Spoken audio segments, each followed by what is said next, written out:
വേദപുസ്തകം കയ്യിലുണ്ടോ? നോട്ട്ബുക്ക് കയ്യിലുണ്ടോ? പേന കയ്യിലുണ്ടോ? എഴുതിയെടുക്കണം കേട്ടോ. മാറ്റരുത്, ചാനൽ മാറ്റരുത്. കേൾക്കുക. ലേവ്യ പുസ്തകം 26-ാം അധ്യായത്തിൻ്റെ 3-4 വാക്യങ്ങൾ. എൻ്റെ ചട്ടമാചരിച്ച് എൻ്റെ കൽപ്പന പ്രമാണിച്ച് അനുസരിച്ചാൽ ഞാൻ തക്ക സമയത്ത് നിങ്ങൾക്ക് മഴ തരും, ഭൂമി വിളവ് തരും, ഭൂമിയിലുള്ള സകല വൃക്ഷവും ഫലം തരും. ഇന്ന് ഒരു സയൻറ്റിസ്റ്റിൻ്റെ ചോദിച്ചാൽ അവർ പറയും ഈ കാലാവസ്ഥയ്ക്കൊക്കെ വ്യത്യാസം ഉണ്ടായത് ആറൊക്കെ വറ്റിപ്പോയതുകൊണ്ടാണ്. അവർ പറയും മരങ്ങളൊക്കെ മുറിച്ചതുകൊണ്ട്. കാര്യം ശരിയാണ്. വാസ്തവത്തിൽ മനുഷ്യൻ്റെ പാപത്തിന് ദൈവത്തിൻ്റെ ശിക്ഷയാണ്. അതുകൊണ്ട് ഞാൻ നിങ്ങൾക്ക് പറയുന്നതാണ്, ഒന്നുകൂടെ വായിക്കാം ആ വാക്യം. എൻ്റെ ചട്ടം ആചരിച്ച് എൻ്റെ കൽപ്പന പ്രമാണിച്ച് അനുസരിച്ചാൽ ഞാൻ തക്ക സമയത്ത് നിങ്ങൾക്ക് മഴ തരും, ഭൂമി വിളവ് തരും, ഭൂമിയിലുള്ള സകല വൃക്ഷവും ഫലം തരും. ഇതാ വേറൊരു വാക്യം. ആവർത്തന പുസ്തകം 7-ാം അധ്യായത്തിൻ്റെ 12-13 വാക്യങ്ങൾ. നിങ്ങൾ ഈ വിധികൾ കേട്ട് പ്രമാണിച്ച് നടന്നാൽ നിന്റെ ദൈവമായ യഹോവ നിന്റെ പിതാക്കന്മാരോട് സത്യം ചെയ്ത നിയമവും ദൈവം നിനക്കായി പാലിക്കും. അവൻ നിന്നെ സ്നേഹിച്ച് അനുഗ്രഹിച്ച് വർദ്ധിപ്പിക്കും. ഇതിൽ കൂടുതൽ എന്താണ് നിനക്ക് ആവശ്യം, എനിക്ക് ആവശ്യം? ദൈവം നിന്നെ സ്നേഹിച്ച്, ദൈവത്തിൻ്റെ സ്നേഹം, അനുഗ്രഹിച്ച്, ദൈവത്തിൻ്റെ അനുഗ്രഹം, അവൻ നിന്നെ വർദ്ധിപ്പിക്കും. ഏതൊക്കെ കാര്യത്തിനകത്താണ് വർദ്ധിപ്പിക്കും? നിൻ്റെ ആരോഗ്യത്തിനകത്ത് വർദ്ധിപ്പിക്കും. ഏതൊക്കെ കാര്യത്തിനകത്താണ് വർദ്ധിപ്പിക്കുന്നത്? ഇല്ല, നിൻ്റെ തലമുറകളെ വർദ്ധിപ്പിക്കും. മക്കൾ എണ്ണം കൂടി വരും, കൊച്ചുമക്കളുടെ എണ്ണം കൂടി വരും. നിൻ്റെ ഭൂമി അതിനെ വർദ്ധിപ്പിക്കും, നിൻ്റെ വീടിനെ വർദ്ധിപ്പിക്കും, നിൻ്റെ അറിവിനെ വർദ്ധിപ്പിക്കും. ഞാൻ നിങ്ങളൊക്കെ പല പ്രാവശ്യം പറഞ്ഞിട്ടുണ്ട്, ഞാൻ അധികം പഠിച്ചിട്ടില്ലാത്തൊരു ചെറുപ്പം, 10ാം ക്ലാസ്സേ പഠിച്ചുള്ളൂ. അധികം പഠിക്കാൻ അവസരം ഉണ്ടായിട്ട് നഷ്ടപ്പെടുത്തിയ മനുഷ്യനാണ് ഞാൻ. എന്നാൽ ഞാൻ ഒരു ദിവസം രക്ഷിക്കപ്പെട്ടു. യേശുവുമായിട്ടൊരു ബന്ധമുണ്ടാക്കി കഴിഞ്ഞപ്പോൾ ഞാൻ യേശുവിനോട് പറഞ്ഞു, എനിക്ക് ബുദ്ധി വേണം. എന്തിനാണ്? ഞാൻ പ്രസംഗിക്കാൻ ചെല്ലുന്നിടത്ത് പ്രൊഫസർമാർ കാണും, പോലീസ് ഓഫീസേഴ്സ് കാണും, വലിയ ആൾക്കാർ കാണും. അവരോട് സംസാരിക്കുമ്പോൾ അബദ്ധം പറ്റാതെ ഇരിക്കുവാൻ ദൈവത്തോട് ഞാൻ ചോദിച്ചു. എനിക്ക് ദൈവത്തിൻ്റെ കൃപയാൽ അസാധാരണമായ ഓർമ്മശക്തിയും അസാധാരണമായ ബുദ്ധിയും തന്നിരിക്കും. എന്താ കാര്യം? ദൈവം വർദ്ധിപ്പിച്ചു തരുന്നവനാണ്. ദൈവം വർദ്ധിപ്പിച്ചു തരുന്നതാണ്. ദൈവം വാക്ക് പറഞ്ഞപ്പോഴെല്ലാം അത് പാലിച്ചിട്ടുണ്ട്. വേദപുസ്തകം നോക്കിക്കഴിഞ്ഞാൽ ദൈവം ആരോടൊക്കെ വാക്ക് പറഞ്ഞോ അതെല്ലാം പാലിച്ചിട്ടുണ്ട്. ഇതാ കേട്ടാട്ടെ. ഉൽപ്പത്തി പുസ്തകം 12-ാം അധ്യായത്തിനകത്ത് ദൈവം അബ്രഹാമിനോട് പറഞ്ഞു, ഞാൻ നിന്നെ അനുഗ്രഹിക്കാം. അനുഗ്രഹിച്ചോ? 24-ന്റെ 1-ാം വാക്യത്തിനകത്ത് പറയുന്നു, അബ്രഹാം സകലത്തിലും അനുഗ്രഹിക്കപ്പെട്ടു. കേട്ടോ, സകലത്തിലും അനുഗ്രഹിക്കപ്പെട്ട എൻ്റെ വിചാരത്തിൽ ഏക മനുഷ്യൻ അദ്ദേഹമാണ്. ബില്ലി ഗ്രഹാമാണ് ഇന്ന് അറിയപ്പെടുന്ന ദൈവദാസന്മാരിൽ ഏറ്റവും വലിയ ആൾ. അദ്ദേഹത്തിനൊക്കെ ചോദിച്ചാട്ടെ, ബില്ലി ഗ്രഹാമേ അങ്ങ് എല്ലാ കാര്യത്തിലും അനുഗ്രഹിക്കപ്പെട്ടോ? അദ്ദേഹം പറയില്ല. എൻ്റെ ഒരു മകൻ പിഴയായിരുന്നു, രക്ഷിക്കപ്പെട്ടു, പിന്നീടെങ്കിലും പിഴയായിരുന്നു. അദ്ദേഹം പോയ ദുഃഖം, അദ്ദേഹത്തിൻ്റെ ഭാര്യ മരിച്ചുപോയി, അദ്ദേഹത്തിന് പാർക്കിൻസൺ അസുഖമുണ്ട്. അദ്ദേഹം അനുഗ്രഹിക്കപ്പെട്ടിരിക്കുന്നു. പക്ഷേ എല്ലാ കാര്യത്തിലും അനുഗ്രഹിക്കപ്പെട്ടോ? ഇല്ല. എന്നാൽ സകലത്തിലും, കാരണം ദൈവം അവനോട് വാക്ക് പറഞ്ഞു, അത് സംഭവിച്ചു. ദൈവം വാക്ക് പറഞ്ഞാൽ അത് പാലിക്കുക തന്നെ ചെയ്യും. ഇതാ വേറൊരു കാര്യം. 12-ാം അധ്യായത്തിനകത്ത് ദൈവം അബ്രഹാമിനോട് പറഞ്ഞു, ഞാൻ നിന്നെ വലിയൊരു ജാതിയാക്കും. ഒരാളെ ഉള്ളായിരുന്നു, പക്ഷേ ഞാൻ വലിയൊരു ജാതിയാക്കും. അവൻ ഒരു മകനെ കൊടുത്തു, പിന്നെയും വർദ്ധിപ്പിച്ചു, ഇപ്പോഴും വർദ്ധിച്ചുകൊണ്ടിരിക്കുകയാണ്. ദൈവം വാക്ക് പറഞ്ഞാൽ മാറാത്ത ഒരു ദൈവമാണ്. 12-ാം അധ്യായത്തിനകത്ത് ദൈവം അബ്രഹാമിനോട് പറഞ്ഞു, ഞാൻ നിന്നെ വലുതാക്കും. അവൻ്റെ പേര് വലുതാക്കും. അവൻ്റെ പേരെന്തായിരുന്നു? 2 അക്ഷരം. മലയാളത്തിൽ 2 അക്ഷരം. അബ്രാം, 2 അക്ഷരം. എന്നാൽ കുറച്ചുകൂടെ കഴിഞ്ഞ് ചെന്നപ്പോൾ ദൈവം വാക്ക് പറഞ്ഞു, ദൈവം ഓർത്തിട്ട് അവൻ്റെ പേര് മാറ്റിയെടുത്ത്. എന്താ മാറ്റിയെടുത്തത്? അബ്രഹാം, വലിയ പേരാക്കി. അവൻ മരിച്ചു കഴിഞ്ഞിട്ടും ദൈവത്തിൻ്റെ അനുഗ്രഹം നിന്നില്ല. മരിച്ചു കഴിഞ്ഞപ്പോൾ ദൈവം പിന്നീടും അവൻ്റെ പേര് വലുതാക്കി. അവനെ നോക്കിക്കൊണ്ട് പറഞ്ഞു, അബ്രഹാം എൻ്റെ സ്നേഹിതൻ. കണ്ടോ, ദൈവം വാക്ക് പറഞ്ഞാൽ മാറാത്തവനാണ്. ദൈവം വാക്ക് നിന്നോട് പറഞ്ഞാൽ ദൈവം നിന്നെ അനുഗ്രഹിക്കും. നീ അനുഗ്രഹമായിരിക്കും. ഇന്ത്യയിൽ അനർത്ഥം വന്നാൽ ദൈവം അബ്രഹാമിനോട് പറഞ്ഞു, നീ ഒരു അനുഗ്രഹമായിരിക്കും, മറ്റു ജാതികൾക്ക് അനുഗ്രഹമായിരിക്കും. ഇന്ത്യയിൽ ഒരനർത്ഥം വന്നാൽ, വേറൊരു രാജ്യത്ത് ഒരനർത്ഥം വന്നാൽ, ഒരു നിരീശ്വരവാദികളുടെ നാട്ടിൽ ഒരനർത്ഥം വന്നാൽ, റഷ്യയിൽ ഒരനർത്ഥം വന്നാൽ, അവരുടെ ശത്രുക്കളുടെ രാജ്യത്ത് പോലും ഒരനർത്ഥം വന്നാൽ സഹായിക്കുന്നത് ആരാണെന്നറിയാമോ? ക്രിസ്തീയ രാജ്യങ്ങൾ. മറ്റുള്ളവരുടെ രൂപ ഇല്ലാഞ്ഞിട്ടല്ല, സ്വർണം ഇല്ലാഞ്ഞിട്ടല്ല, ധാന്യം ഇല്ലാഞ്ഞിട്ടല്ല. കാരണം എന്താണ്? ദൈവം അബ്രഹാമിനോട് പറഞ്ഞതാണ്, നീ മൂലം ദേശം അനുഗ്രഹിക്കപ്പെടും. അതുകൊണ്ട് ബൈബിൾ ആധാരമായിട്ടുള്ള ക്രിസ്ത്യാനികളാണ് എവിടെയെങ്കിലും ഒരു കലാമിറ്റി, എവിടെയെങ്കിലും ഒരു അനർത്ഥം ഉണ്ടായാൽ വേഗത്തിൽ 2 കപ്പൽ ഗോതമ്പ് അയക്കുന്നത്, വേഗത്തിൽ കമ്പിളി അയക്കുന്നത്. രൂപ ഇല്ലാത്തവർക്ക്, റഷ്യ അവരുടെ എതിർ രാജ്യമായിരുന്നു അമേരിക്കയുടെ, എന്നിട്ടും ഒരു പൊട്ടിപ്പാളിസായപ്പോൾ കോടിക്കണക്കിന് ഡോളർ കൊടുത്തത് ആരാണ്? ദൈവത്തിൽ വിശ്വാസമുള്ള അബ്രഹാമിൻ്റെ സന്തതികൾ. കാരണം ദൈവം പണ്ട് അബ്രഹാമിൻ്റെ ഒക്കെ പറഞ്ഞതാണ്. ദൈവം വാക്ക് പറഞ്ഞാൽ അത് പാലിക്കുക തന്നെ ചെയ്യും. പുതിയ നിയമത്തിൽ യേശു വന്നു. നമ്മൾ പഴയ നിയമത്തിൽ ചിന്തിക്കുകയായിരുന്നു, പുതിയ നിയമത്തിൽ യേശു ഭൂമിയിൽ വന്നു. എന്തിന്? അബ്രഹാമിന് പഴയ നിയമത്തിൽ കൊടുത്ത അനുഗ്രഹം ഒരു ജാതിക്കായിരുന്നു, അബ്രഹാമിൻ്റെ മക്കൾക്ക് മാത്രം. എന്നാൽ അത് സകലർക്കുമായിട്ട് ഭാഗിച്ചു കൊടുക്കുവാൻ യേശു ക്രിസ്തു ഭൂമിയിൽ വന്നു. വിശ്വസിക്കുന്ന സകലർക്കുമായിട്ട് കൊടുക്കുവാൻ. ഇതാ ഞാൻ എഴുതി വച്ചിരിക്കുന്ന കുറേ വാചകങ്ങൾ. ഞാൻ വളരെയേറെ സമയമെടുത്തുണ്ടാക്കിയ ഒരു മെസ്സേജാണ്. ഞാൻ വായിക്കാൻ പോകുകയാണ്. മനുഷ്യൻ്റെ പാപത്തെ, പരാജയത്തെ, ഭയങ്ങളെ, സംശയങ്ങളെ, ഉത്കണ്ഠകളെ, ഞെരുക്കങ്ങളെ, സങ്കടങ്ങളെ, വിഷാദങ്ങളെ, രോഗങ്ങളെ, വ്യാധികളെ യേശു ക്രിസ്തു തൻ്റെ മേൽ വഹിച്ച് ക്രൂശന്മേൽ മരിച്ചു. നമുക്കിനിയും ഇവയുമായിട്ട് ജീവിക്കേണ്ട ആവശ്യമുണ്ടോ? ഇല്ല, ആവശ്യമില്ല. കാരണം അതെല്ലാം യേശു ക്രിസ്തു ക്രൂശിൽ മരിച്ചു. ക്രൂശിൽ കാണുന്ന മർമ്മം നിങ്ങൾ കേട്ടാട്ടെ. യേശു ക്രിസ്തു വെളിച്ചമായിരുന്നു, പക്ഷേ അവൻ ക്രൂശിൻ്റെ ഇരുട്ടിൽ മൂന്നാണികളിൽ തൂങ്ങി. എന്തിന്? എനിക്കും നിനക്കും വേണ്ടി. എന്തിന്? എനിക്കും നിനക്കും വേണ്ടി. ഇനിയും കേട്ടാട്ടെ. യേശു ക്രിസ്തു ജീവനായിരുന്നു. He was life. എന്നാൽ അവിടുന്ന് തൻ്റെ പ്രാണനെ ക്രൂശിൽ മരിക്കാൻ ഏൽപ്പിച്ചു കൊടുത്തു. എന്തിന്? എനിക്കും നിനക്കും വേണ്ടി. ഇനിയും കേട്ടാട്ടെ. യേശു ക്രിസ്തു ദൈവത്തിൻ്റെ പുത്രനായിരുന്നു, പക്ഷേ അവനൊരു ദരിദ്രനെ പോലെ ജനിച്ച് ജീവിച്ച് നഗ്നനായി മരിച്ചു. അനാഥനെ പോലെ അവൻ അടക്കപ്പെട്ടു. എന്തിന്? നിനക്കും എനിക്കും വേണ്ടി. യേശു ക്രിസ്തു ക്രൂശിൽ മരിച്ചപ്പോൾ അല്പം തുണിയൊന്നും ഇല്ലായിരുന്നു കേട്ടോ, നഗ്നനായിട്ട് സ്വന്തം അമ്മയുടെയും പെങ്ങളുടെയും മുമ്പാകെ അവൻ. എന്തിന്? എനിക്കും നിനക്കും വേണ്ടി. യേശു ക്രിസ്തു അതിവിശുദ്ധനായിരുന്നു, മഹാപരിശുദ്ധനായിരുന്നു, നിഷ്കളങ്കനായിരുന്നു, പാപികളോട് വേർപെട്ടവനായിരുന്നു, പാപം അറിയാത്തവനായിരുന്നു. പക്ഷേ അവൻ പാപികൾക്ക് വേണ്ടി പാപം ആക്കപ്പെട്ടു. എന്തിന്? നിനക്ക് വേണ്ടി. ഇനിയും കേട്ടാട്ടെ.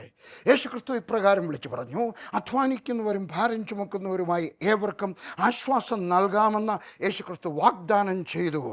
പക്ഷേ സകലതും നിവൃത്തിയായി എന്ന് പറഞ്ഞ് അവൻ തൻ്റെ ആത്മാവിനെ പിതാവിൻ്റെ തൃക്കരങ്ങളിൽ ഏൽപ്പിക്കുന്നത് വരെ അവൻ വീടില്ലാതെ, സ്വന്തമായി കിടക്കയില്ലാതെ, കരം കൊടുക്കുവാൻ 2 കാശില്ലാതെ, ദുഃഖിച്ചപ്പോൾ ആശ്വസിപ്പിക്കുവാൻ ആരുമില്ലാതെ അലഞ്ഞു നടന്നു. എന്തിന്? നിനക്ക് വേണ്ടി. തുറന്നില്ല.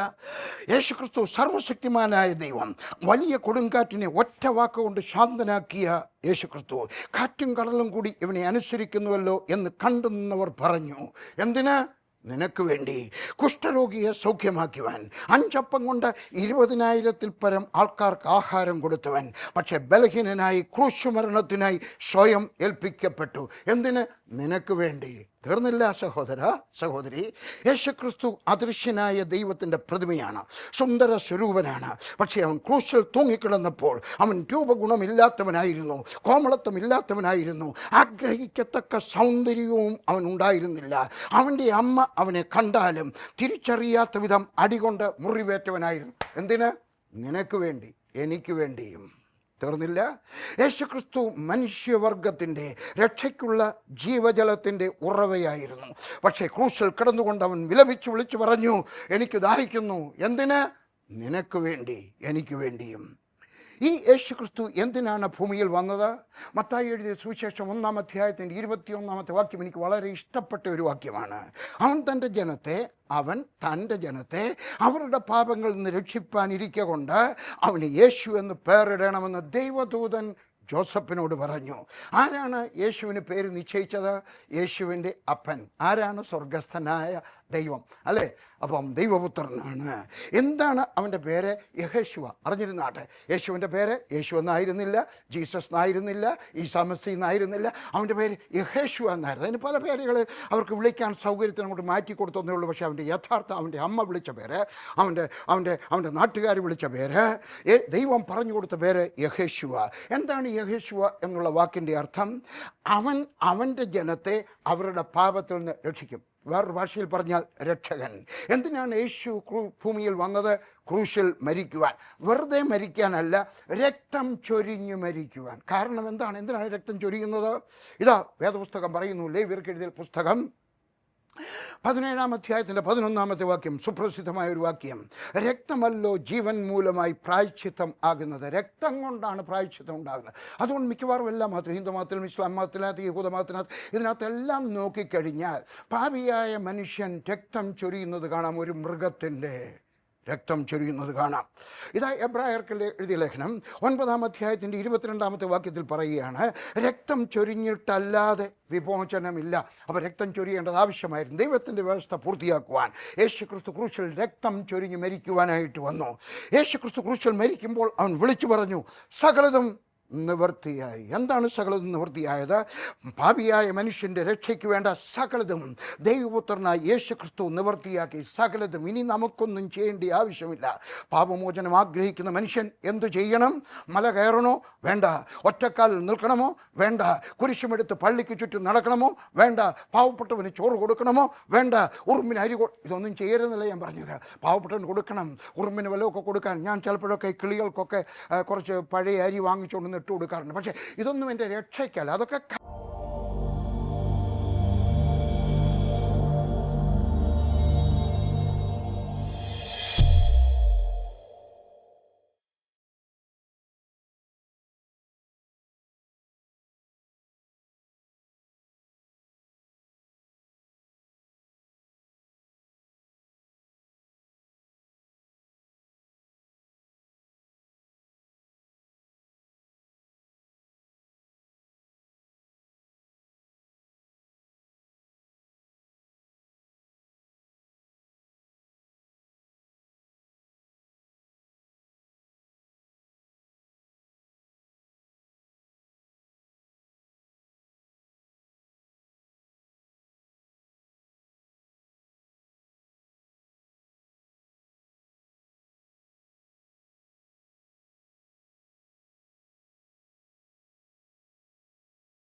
ഇന്ന് ഞാൻ നിങ്ങളോട് സംസാരിക്കുവാൻ ആഗ്രഹിക്കുകയാണ്.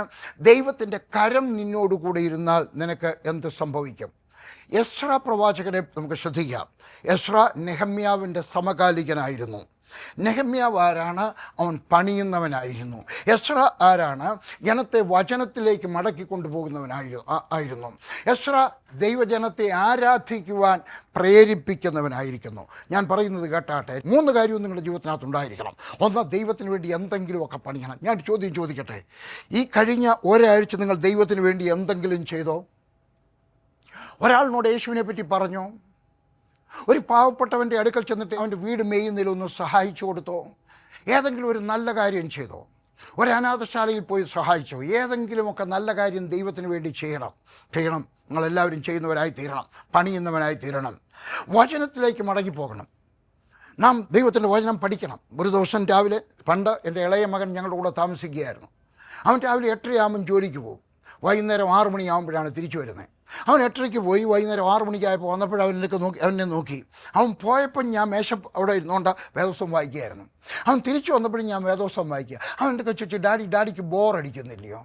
ഞാൻ പോയപ്പോൾ രാവിലെ 8:30 ഡാഡി വേദോത്സവം വായിക്കുകയായിരുന്നു. അവിടെ വൈകിട്ട് 6 മണിക്ക് വന്നപ്പോഴും വേദോത്സവം വായിക്കും. ഡാഡിക്ക് ബോറടിക്കത്തി? ഞാൻ പറഞ്ഞില്ല. കാരണം ഇത് ജീവൻ്റെ അപ്പമാകുന്നു. ഞാൻ പറയുന്നില്ല ഞാൻ വായിക്കുന്ന അത്രയും നിങ്ങൾ വായിക്കണമെന്ന്. പക്ഷേ 1 അധ്യായം, 2 അധ്യായം, 3 അധ്യായം നിങ്ങൾക്ക് വായിക്കുവാൻ സാധ്യമല്ലേ? പോകട്ടെ, കുറച്ചൊരു പോർഷൻ എടുത്തിട്ട് നിങ്ങൾക്ക് വായിക്കുവാൻ സാധ്യമല്ലേ? ആരാധന പുനഃസ്ഥാപിക്കുക. ചില ആളുകൾ ഞായറാഴ്ച പള്ളിയിൽ പോകുമ്പോൾ അവരുടെ ചോദിക്കും, എവിടെ പോവുക? ആരാധിക്കാൻ പോവുക. തെറ്റ്. അത് ആരാധന ഒരു ദിവസം കൊണ്ട് തീരുന്നതല്ല, ഞായറാഴ്ച കൊണ്ട് തീരുന്നതല്ല.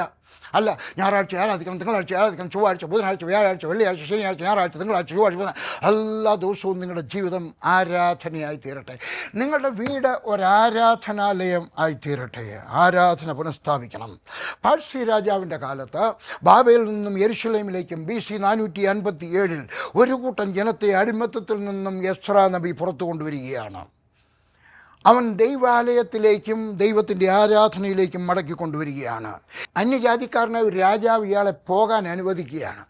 വെറും അനുവദിക്കുക മാത്രമല്ല, അയാൾ ആഗ്രഹിച്ചതുപോലെ പോകാൻ അനുവദിക്കുകയാണ്. നമുക്കതിനെപ്പറ്റി പിന്നീട് ചിന്തിക്കാം. എന്താണ് ഈ മനുഷ്യൻ്റെ വിജയ രഹസ്യം? എസ്രായുടെ പുസ്തകം 7-ാം അധ്യായത്തിൻ്റെ 1-9 വാക്യങ്ങൾ ശ്രദ്ധിച്ചാട്ടെ. എസ്രാ ബാബേലിൽ നിന്ന് വന്നു. 9-ാമത്തെ വാക്യം. 1-ാം മാസം 1-ാം തീയതി അവൻ ബാബേലിൽ നിന്ന് യാത്ര പുറപ്പെട്ടു. തൻ്റെ ദൈവത്തിൻ്റെ കൈ തനിക്ക് അനുകൂലമായിരുന്നത് കൊണ്ട് അവൻ 5-ാം മാസം 1-ാം തീയതി യെരുശലേമിലെത്തി. ദൈവം അവൻ്റെ കൂടെ ഇരുന്നത് കൊണ്ട് അവൻ പോകാൻ ആഗ്രഹിച്ചിരുന്ന സ്ഥാനത്തേക്ക് പോകുവാൻ രാജാവിന് അനുവാദം കൊടുത്തു. അവൻ നേരത്തെ എത്തി. ഒത്തിരി സമയം കൊണ്ട് ചെയ്യാൻ ഒക്കുന്നത്, ദൈവത്തിൻ്റെ കരം നിങ്ങളോട് കൂടെയുണ്ടെങ്കിൽ കുറച്ച് സമയം കൊണ്ട് ചെയ്യാൻ സാധിക്കും. ഞാൻ പഠിച്ച ഒരു കാര്യമാണ്. വളരെ നാൾ കൊണ്ട് ചെയ്യാൻ കഴിയുന്ന ഒരു ജോലി നിങ്ങൾക്ക് കുറച്ച് നാൾ കൊണ്ട് ചെയ്യാൻ കഴിയും. ഞാൻ ഒത്തിരി ജോലി ചെയ്യുന്ന മനുഷ്യനാണ്. ഞാൻ കഠിനാധ്വാനിയാണ്. എനിക്ക് ഒത്തിരി ജോലി ചെയ്യാനുള്ളത് സാധാരണക്കാർ 2-3 ദിവസം കൊണ്ട് ചെയ്യുന്ന ജോലി എനിക്ക് ഒരൊറ്റ ദിവസം കൊണ്ട് ചെയ്യാനൊക്കും. എന്തുകൊണ്ട്? ദൈവത്തിൻ്റെ കരം എൻ്റെ കൂടെയുണ്ട്. ഈ ദൈവം നിങ്ങളുടെ ദൈവമാണെങ്കിൽ അവൻ നിങ്ങളെയും സഹായിക്കാതെ ഇരിക്കത്തില്ല. 6-ാമത്തെ വാക്യം.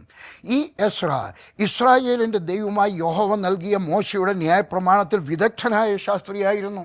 വേദോത്സവം ചൊവ്വന് പഠിക്കണം. അവൻ്റെ ദൈവമായി യഹോവയുടെ കൈ അവന് അനുകൂലമായിരിക്കിയാൽ രാജാവ് അവൻ്റെ അപേക്ഷയൊക്കെയും അവന് നൽകി. ഇംഗ്ലീഷിനകത്ത് ഫേവർ എന്നാണ്. 2 വിധത്തിലുള്ള ഫേവറുണ്ട്. ഒന്ന് ordinary favour, 2 extra ordinary favour. സാധാരണ ആനുകൂല്യം, 2 അസാധാരണമായ ആനുകൂല്യം. എന്തുകൊണ്ടാണ് അവന് കിട്ടിയെന്നറിയാമോ? ദൈവത്തിൻ്റെ കരം അവൻ്റെ കൂടെ ഉണ്ടായിരുന്നത് കൊണ്ട്. ഞാൻ നിങ്ങളൊക്കെ പറയുന്നു, ദൈവത്തിൻ്റെ കരം നിങ്ങളോട് കൂടെ ഉണ്ടെങ്കിൽ തുറക്കാത്ത വാതിലുകൾ നിങ്ങൾക്ക് വേണ്ടി തുറക്കും. നിങ്ങളുടെ ശത്രുക്കൾ നിങ്ങളുടെ മിത്രങ്ങളാകും. നിങ്ങളെ സഹായിക്കത്തില്ല എന്ന് വിചാരിച്ചിരുന്നവർ നിങ്ങളെ സഹായിക്കുവാനായിട്ട് എഴുന്നേറ്റ് വരും. 10-ാമത്തെ വാക്യം. യഹോവയുടെ ന്യായപ്രമാണം പരിശോധിപ്പാൻ. അവൻ ചെയ്ത 3 കാര്യങ്ങൾ കേട്ടാണ്. യഹോവയുടെ ന്യായപ്രമാണം പരിശോധിക്കാൻ എന്ന് പറഞ്ഞാൽ പഠിക്കാൻ. ഇതിങ്ങനെയാണോ, അതിങ്ങനെയാണോ പഠിക്കാൻ. ഇന്ന് നമുക്ക് പഠിക്കാൻ ഒത്തിരി മാർഗ്ഗങ്ങളുണ്ട്. ഒരു വാക്യം അറിഞ്ഞുകൂടായെങ്കിൽ ഇൻ്റർനെറ്റ് ഉള്ളവർ അതിനകത്ത് പോയിട്ട് ആ വാക്യം അടിച്ചു കഴിയുമ്പോൾ ചെക്കെന്നടിക്കാമെങ്കിൽ നിങ്ങൾക്ക് അതിൻ്റെ നോട്ട് മുഴുവൻ കിട്ടും. അതുകൊണ്ട് പഠിക്കണം, നിങ്ങളും പഠിക്കണം. 2 അതനുസരിച്ച് നടപ്പാനും. നമ്മൾ നടക്കണം. നമ്മൾ പഠിച്ചിട്ട് പ്രസംഗിച്ചാൽ മാത്രം പോരാ. നമ്മൾ പഠിപ്പിച്ചാൽ മാത്രം പോരാ, പഠിച്ചാൽ മാത്രം പോരാ, നമ്മളതനുസരിച്ച് പ്രവർത്തിക്കുന്നവരായി തീരണം. എൻ്റെ മക്കളോട് വേദപുസ്തകം വായിക്കണമെന്ന് പറയാൻ എനിക്ക് അവകാശമില്ല. ഞാൻ വേദപുസ്തകം വായിക്കത്തില്ല എങ്കിൽ, ഞാൻ ദശാംശം കൊടുക്കാത്ത മനുഷ്യനാണെങ്കിൽ എനിക്ക് മറ്റുള്ളവരോട് ദശാംശം കൊടുക്കണമെന്ന് പറയാൻ അവകാശമില്ല. ഞാൻ 20% ദശാംശം കൊടുക്കുന്നവനാണ്. എൻ്റെ മക്കളെല്ലാവരും 20%-ലധികം ദശാംശം കൊടുക്കുന്നവരാണ്. ഉണ്ടായിട്ടല്ല, കൊടുക്കാനൊരാഗ്രഹം. കൊടുത്തതുകൊണ്ട് അനുഗ്രഹം കിട്ടും എന്ന് ഞാൻ പറയുന്നില്ല.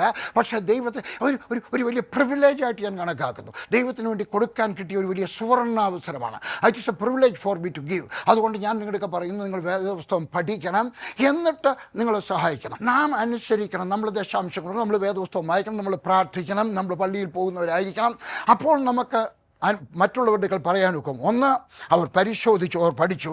2, അവരനുസരിച്ചു. 3, ഇസ്രായേലിൽ അതിൻ്റെ ചട്ടങ്ങളും വിധികളും ഉപദേശിപ്പാനും എസ്ര മനസ്സ് വെച്ചിരുന്നു. അവൻ പഠിച്ചു, അവൻ ചെയ്തു, പിന്നെ അവൻ പഠിപ്പിച്ചു. നമ്മളിത് ചെയ്യാമെങ്കിൽ നാട് നന്നാവും. രാഷ്ട്രീയക്കാർ പ്രസംഗിക്കുന്നത് കേട്ടിട്ടുണ്ടോ? സമരം ചെയ്യരുത്. പക്ഷേ അവരാ സമരം ചെയ്യാൻ പഠിപ്പിക്കുന്ന വിദ്യാർത്ഥികളെ. അവരാ പറയുന്ന ബസ്സിന് കല്ലെറിയരുത്. അവർ എതിർകക്ഷിയിലായിരുന്നപ്പോൾ അവർ ബസ്സിന് കല്ലെറിഞ്ഞതാണ്. അതുകൊണ്ട് ഞാൻ പറയുകയാണ്, നിങ്ങളെല്ലാ ചട്ടങ്ങളും സകല വിധികളും പ്രമാണിച്ച് അനുസരിക്കണം. ഞാൻ യഹോവയാകുന്ന ദൈവം നമ്മളോട് പറയുകയാണ്. നാം ദൈവത്തിൻ്റെ വ്യവസ്ഥകൾ അനുസരിക്കുന്നവരായി തീരണം. 4, എസ്ര ദൈവത്തെയും അവൻ്റെ അനുഗ്രഹത്തെയും അന്വേഷിച്ചു. 8-ാം അധ്യായം 21 മുതൽ 23 വരെ. അനന്തരം ഞങ്ങളുടെ ദൈവത്തിൻ്റെ സന്നിധിയിൽ ഞങ്ങളെ തന്നെ താഴ്ത്തേണ്ടതിനും ഞങ്ങൾക്കും ഞങ്ങളുടെ കുഞ്ഞുകുട്ടികൾക്കും ഞങ്ങളുടെ സകല സമ്പത്തിനും വേണ്ടി ശുഭയാത്ര അവനോട് യാചിക്കേണ്ടതിനും ഞാൻ ഒരു ഉപവാസം പ്രസിദ്ധപ്പെടുത്തി. ഞങ്ങളുടെ ദൈവത്തിൻ്റെ കൈ അവനെ അന്വേഷിക്കുന്ന ഏവർക്കും അനുകൂലമായും അവനെ ഉപേക്ഷിക്കുന്ന ഏവർക്കും പ്രതികൂലമായും ഇരിക്കുന്നു. 23-ാമത്തെ വാക്യം. അങ്ങനെ ഞങ്ങൾ ഉപവസിച്ച് ഞങ്ങളുടെ ദൈവത്തോട് അതിനെക്കുറിച്ച് പ്രാർത്ഥിച്ചു. അവൻ ഞങ്ങളുടെ പ്രാർത്ഥന കേട്ടു. എന്താണ് ഇവിടെ പഠിപ്പിക്കുന്നത്? 1, അവൻ ദൈവത്തിൻ്റെ മുമ്പാകെ തങ്ങളെ തന്നെ താഴ്ത്തി. ഞാൻ ചില സഭകളിൽ ചെല്ലുമ്പോൾ ഇങ്ങനെ പറയും, ചിലർ എഴുന്നേറ്റ് പറയും, ഞാൻ എന്നെ തന്നെ താഴ്ത്തിയിരിക്കുന്നു. പക്ഷേ ഞാൻ അവരെ ശ്രദ്ധിക്കും. അവർ താഴ്ത്തിയിട്ടൊന്നുമില്ല. അവരതുപോലെ തന്നെ പഴയതുപോലെ തന്നെയാണ്. ചുമ്മാ പറഞ്ഞാൽ താഴ്ത്തുന്നു. ചിലരിങ്ങനെ പ്രാർത്ഥിക്കുന്നുണ്ട്, കർത്താവേ ഞാൻ കരഞ്ഞ് പ്രാർത്ഥിക്കാം. ഞാൻ നോക്കും ഒരു കരയാണ്. ഇല്ല, ചുമ്മാതെ ശബ്ദത്തിനകത്ത് കരച്ചിൽ വന്നതിൽ അവർ കരഞ്ഞിട്ടില്ല. ഞാൻ പറയുന്നു, നിങ്ങളുടെ ഭക്തി അഭിനയമായി പോകരുത്. നിങ്ങൾ തന്നെത്താനെ താഴ്ത്തണം. താഴ്ത്തുന്ന ഒരു വ്യക്തിക്ക് എങ്ങനെ ദേഷ്യപ്പെടാൻ കഴിയും? എനിക്കറിഞ്ഞുകൂടാ. താഴ്ത്തപ്പെടുന്ന ഒരു വ്യക്തിക്ക് എങ്ങനെ വഴക്കുണ്ടാക്കാൻ കഴിയും? എനിക്കറിഞ്ഞുകൂടാ. താഴ്ത്തപ്പെടുന്ന ഒരു മനുഷ്യന് എങ്ങനെ തങ്ങളുടെ അവകാശത്തിന് വേണ്ടി സമരം ചെയ്യുവാൻ കഴിയും? എനിക്ക് മനസ്സിലാകുന്നില്ല. ഞാൻ സമരം ചെയ്യരുതെന്നല്ല പറഞ്ഞത്. അവർക്ക് പ്രൊട്ടക്ഷനെ പറ്റി ആഗ്രഹം ഉണ്ടായിരുന്നു, കരുതലിനെ പറ്റി ആഗ്രഹം ഉണ്ടായിരുന്നു, കാവലിനെ പറ്റി ആഗ്രഹം ഉണ്ടായിരുന്നു, പരിപാലനെ പറ്റി ആഗ്രഹം ഉണ്ടായിരുന്നു. നമ്മളും പ്രാർത്ഥിക്കണം. നമ്മളെ താഴ്ത്തിയിട്ട് ദൈവത്തോട് പറയണം, എൻ്റെ കർത്താവേ, എനിക്കിതിൻ്റെ കരുതൽ ആവശ്യമാണ്, എനിക്കിതിൻ്റെ കാവൽ ആവശ്യമാണ്, എനിക്കിതിൻ്റെ പരിപാലനം ആവശ്യമാണ്. ഞാൻ യാത്ര ചെയ്യുന്ന സമയത്ത്, ഞാൻ ബസ്സിൽ യാത്ര ചെയ്യുമ്പോൾ, ട്രെയിനിൽ യാത്ര ചെയ്യുമ്പോൾ, പ്ലെയിനിൽ യാത്ര ചെയ്യുന്ന സമയത്ത്, വെള്ളത്തിനകത്തായിരിക്കുന്ന സമയത്ത്, എൻ്റെ മക്കൾ യാത്ര ചെയ്യുന്ന സമയത്ത്, എൻ്റെ സ്വർഗസ്ഥനായ ദൈവമേ, നീ എന്നെ പരിപാലിച്ചു കൊള്ളണമേ കർത്താവേ. ഞാൻ ഒരിക്കൽ പർവ്വതത്തിലൂടെ യാത്ര ചെയ്യുന്ന സമയത്ത് ഒരിക്കൽ എനിക്ക് ഭയം വന്നു. ഒരു ദിവസം വൈകുന്നേരം ഞാൻ പല്ല് തേക്കുന്ന സമയത്ത്, ഞാൻ പർവ്വതത്തിലാണ്, റോഡിൽ നിന്ന് വളരെയേറെ മാറി 3-ാമത്തെ പർവ്വതത്തിൽ നിൽക്കുകയാണ്. ഞാൻ പല്ല് തേച്ചുകൊണ്ട് നിൽക്കുന്ന സമയത്ത് അപ്പുറത്തൊരു പർവ്വതത്തിൽ നിന്ന് പുക ഉയരുന്നത് കണ്ടു. എൻ്റെ കൂടെ ഫിൻഡു എന്ന് പറയുന്ന ഒരു മനുഷ്യനുണ്ട്. ഞാൻ ആ ഫിൻഡു ഇട്ടൊക്കെ ചോദിച്ചു, ആ പർവ്വതത്തിന് മേളിലും, ആ മഞ്ഞ് കിടക്കുന്ന, ഐസ് കിടക്കുന്ന പർവ്വതത്തിന് മേളിലും ആളുകളുണ്ടോ? അവർ പറഞ്ഞു, ഇവിടെ ഏത് പർവ്വതത്തിൻ്റെ അവിടെ ചെന്നാലും നല്ല മണ്ണുണ്ടെങ്കിൽ അവിടെ എല്ലാ ആളുകളുണ്ടാവും. ഞാൻ പറഞ്ഞു, നാളെ ഞാൻ അങ്ങോട്ട് പോകും. എൻ്റെ പറഞ്ഞു, ഇപ്പോൾ പോരുത്, കാരണം ഇപ്പോൾ മഞ്ഞ് വീഴുന്ന സമയമാണ്. മഞ്ഞ് വീഴുമ്പോൾ പർവ്വതത്തിൻ്റെ മുകളിലുള്ള കരടികളൊക്കെ ഇല്ലാത്ത പർവ്വതത്തിലേക്ക് വരും. അപ്പോൾ കഴിഞ്ഞ 2 ആഴ്ചക്കകത്ത് 2 ആട്ടിടയന്മാരെ കരടികൾ ആക്രമിച്ചു. അതുകൊണ്ട് പോകരുത്. ഞാൻ പറഞ്ഞു, ഞാൻ എന്തായാലും ദൈവത്തിൽ നിന്ന് ഞാൻ ഒരു അടയാളം കണ്ടു, പുക കണ്ടു, ഞാൻ പോവുകയാണ്. ഞാൻ താമസിക്കുന്ന വീട്ടിൽ ചെന്ന് പറഞ്ഞു കഴിഞ്ഞപ്പോൾ അവിടുത്തെ വല്യമ്മച്ചിക്ക് കരച്ചിൽ വന്നു. ഒരു പ്രായമുള്ളൊരു അമ്മച്ചിയുണ്ട്. അവർക്ക് എന്നെ വലിയ കാര്യമാണ്. അവരിങ്ങോട്ട് വന്നിട്ട് എൻ്റെ താടിക്കൊക്കെ ഇങ്ങനെ അങ്ങോട്ട് പിടിച്ചുകൊണ്ട് പറഞ്ഞു, എൻ്റെ പൊന്നുമോൻ പോവല്ലേ, പൊന്നുമോൻ ഉപദേശി പോയാൽ വല്ല കരടിയും പിടിച്ച് തിന്ന് കഴിഞ്ഞാൽ ഞങ്ങൾക്ക് വന്ന് സുവിശേഷം പറയാൻ ആരുമില്ല, വേറെ ആരും ഈ പർവ്വതമൊന്നും കയറി വരത്തില്ല. ഞാൻ പറഞ്ഞു, അമ്മച്ചി ഞാൻ പോവുക. അടുത്ത ദിവസം രാവിലെ ഞാൻ എൻ്റെ പട്ടാളത്തിൽ നിന്ന് കിട്ടിയ ഗംബൂട്ട് എടുത്തിട്ടോ, അടുത്ത ദിവസം ഞാൻ എൻ്റെ പട്ടാളത്തിൽ നിന്ന് കിട്ടിയ ബാക്ക് പാക്ക് എടുത്ത്, അതിനകത്ത് പുതപ്പൊക്കെ ഉണ്ടാകും, അതെല്ലാം കൂടെ എടുത്ത് പുറകിൽ വെച്ചു. ഒരു വടി ഇടിച്ചുകൊണ്ടാണ് പർവ്വതത്തിലൊക്കെ പോകുന്നത്. ഞാൻ വടിയൊക്കെ എടുത്തു കഴിഞ്ഞപ്പോൾ അവർ കരയാൻ തുടങ്ങി, വെല്ലുമിച്ച് കരയാൻ തുടങ്ങി. വേറെ ആരും വരാൻ തയ്യാറായില്ല. ഞാനൊരു ഹീറോയെ പോലെ അഭിനയിച്ചു. അബദ്ധമായി പോയി കാണിച്ചേ. ഞാൻ ആ പർവ്വതത്തിൽ നിന്ന് താഴെ ഇറങ്ങി അടുത്ത പർവ്വതത്തോട്ട് കയറാൻ നേരം ഞാൻ വല്ലാതെ ഭയപ്പെട്ടു. ഞാൻ വിചാരിച്ചു, അവിടെ കാണുന്നതായിട്ടുള്ള പൈൻ മരത്തിൻ്റെ പുറകിലെങ്ങാണ് ഒരു കരടി ഉണ്ടെങ്കിൽ ആ കരടി വന്ന് എന്നെ ആക്രമിക്കും, എൻ്റെ തല പിടിച്ചിട്ട് കടിച്ചുടച്ചു കളയും. ഞാനങ്ങ് വല്ലാതെ ഭയപ്പെട്ടു. ഓരോ പൈൻമരത്തിൻ്റെയും പുറകിൽ ഓരോ കരടി ഉള്ളതായിട്ട് എനിക്ക് തോന്നിപ്പോയി. എൻ്റെ തോന്നലായിരുന്നു. ഞാൻ വല്ലാതെ ഭയപ്പെട്ടു. എന്ത് ചെയ്യണമെന്ന് എനിക്കറിയത്തില്ല. ഞാൻ വല്ലാതെ ഭയപ്പെട്ട സമയത്ത് മഴ പെയ്യാൻ തുടങ്ങി. മഴ പെയ്യുന്നത് മഞ്ഞായിട്ടാണ് താഴെ വീഴുന്നത്. ഞാനൊരു കുടയെടുത്തു. അന്ന് എനിക്ക് കഷണ്ടി ഒന്നും ഇല്ലെങ്കിലും തലയിൽ മഞ്ഞ് വീഴുന്നത് അത്ര ഇഷ്ടപ്പെടുന്ന കാര്യമല്ലല്ലോ. അതുകൊണ്ട് ഞാൻ ഒരു കുടയെടുത്ത് പിടിച്ചോ കുറച്ചുകൂടെ പേടി തോന്നി, കുറച്ചുകൂടെ ഇരുട്ട് പോലെ. പെട്ടെന്നാണ് ഒരു മൂടൽ മഞ്ഞ് വന്നത്. ഭയങ്കര മൂടൽ മഞ്ഞ്. എൻ്റെ കാല് പോലും എനിക്ക് കാണാൻ പ്രയാസം. അത്രയ്ക്ക് കട്ടിയുള്ള തിക്ക് ഫോഗ്, വലിയ മൂടൽമഞ്ഞ് വന്നു. മൂടൽമഞ്ഞ് വന്നു കഴിയുമ്പോൾ എനിക്ക് കുറച്ചുകൂടെ ഭയം.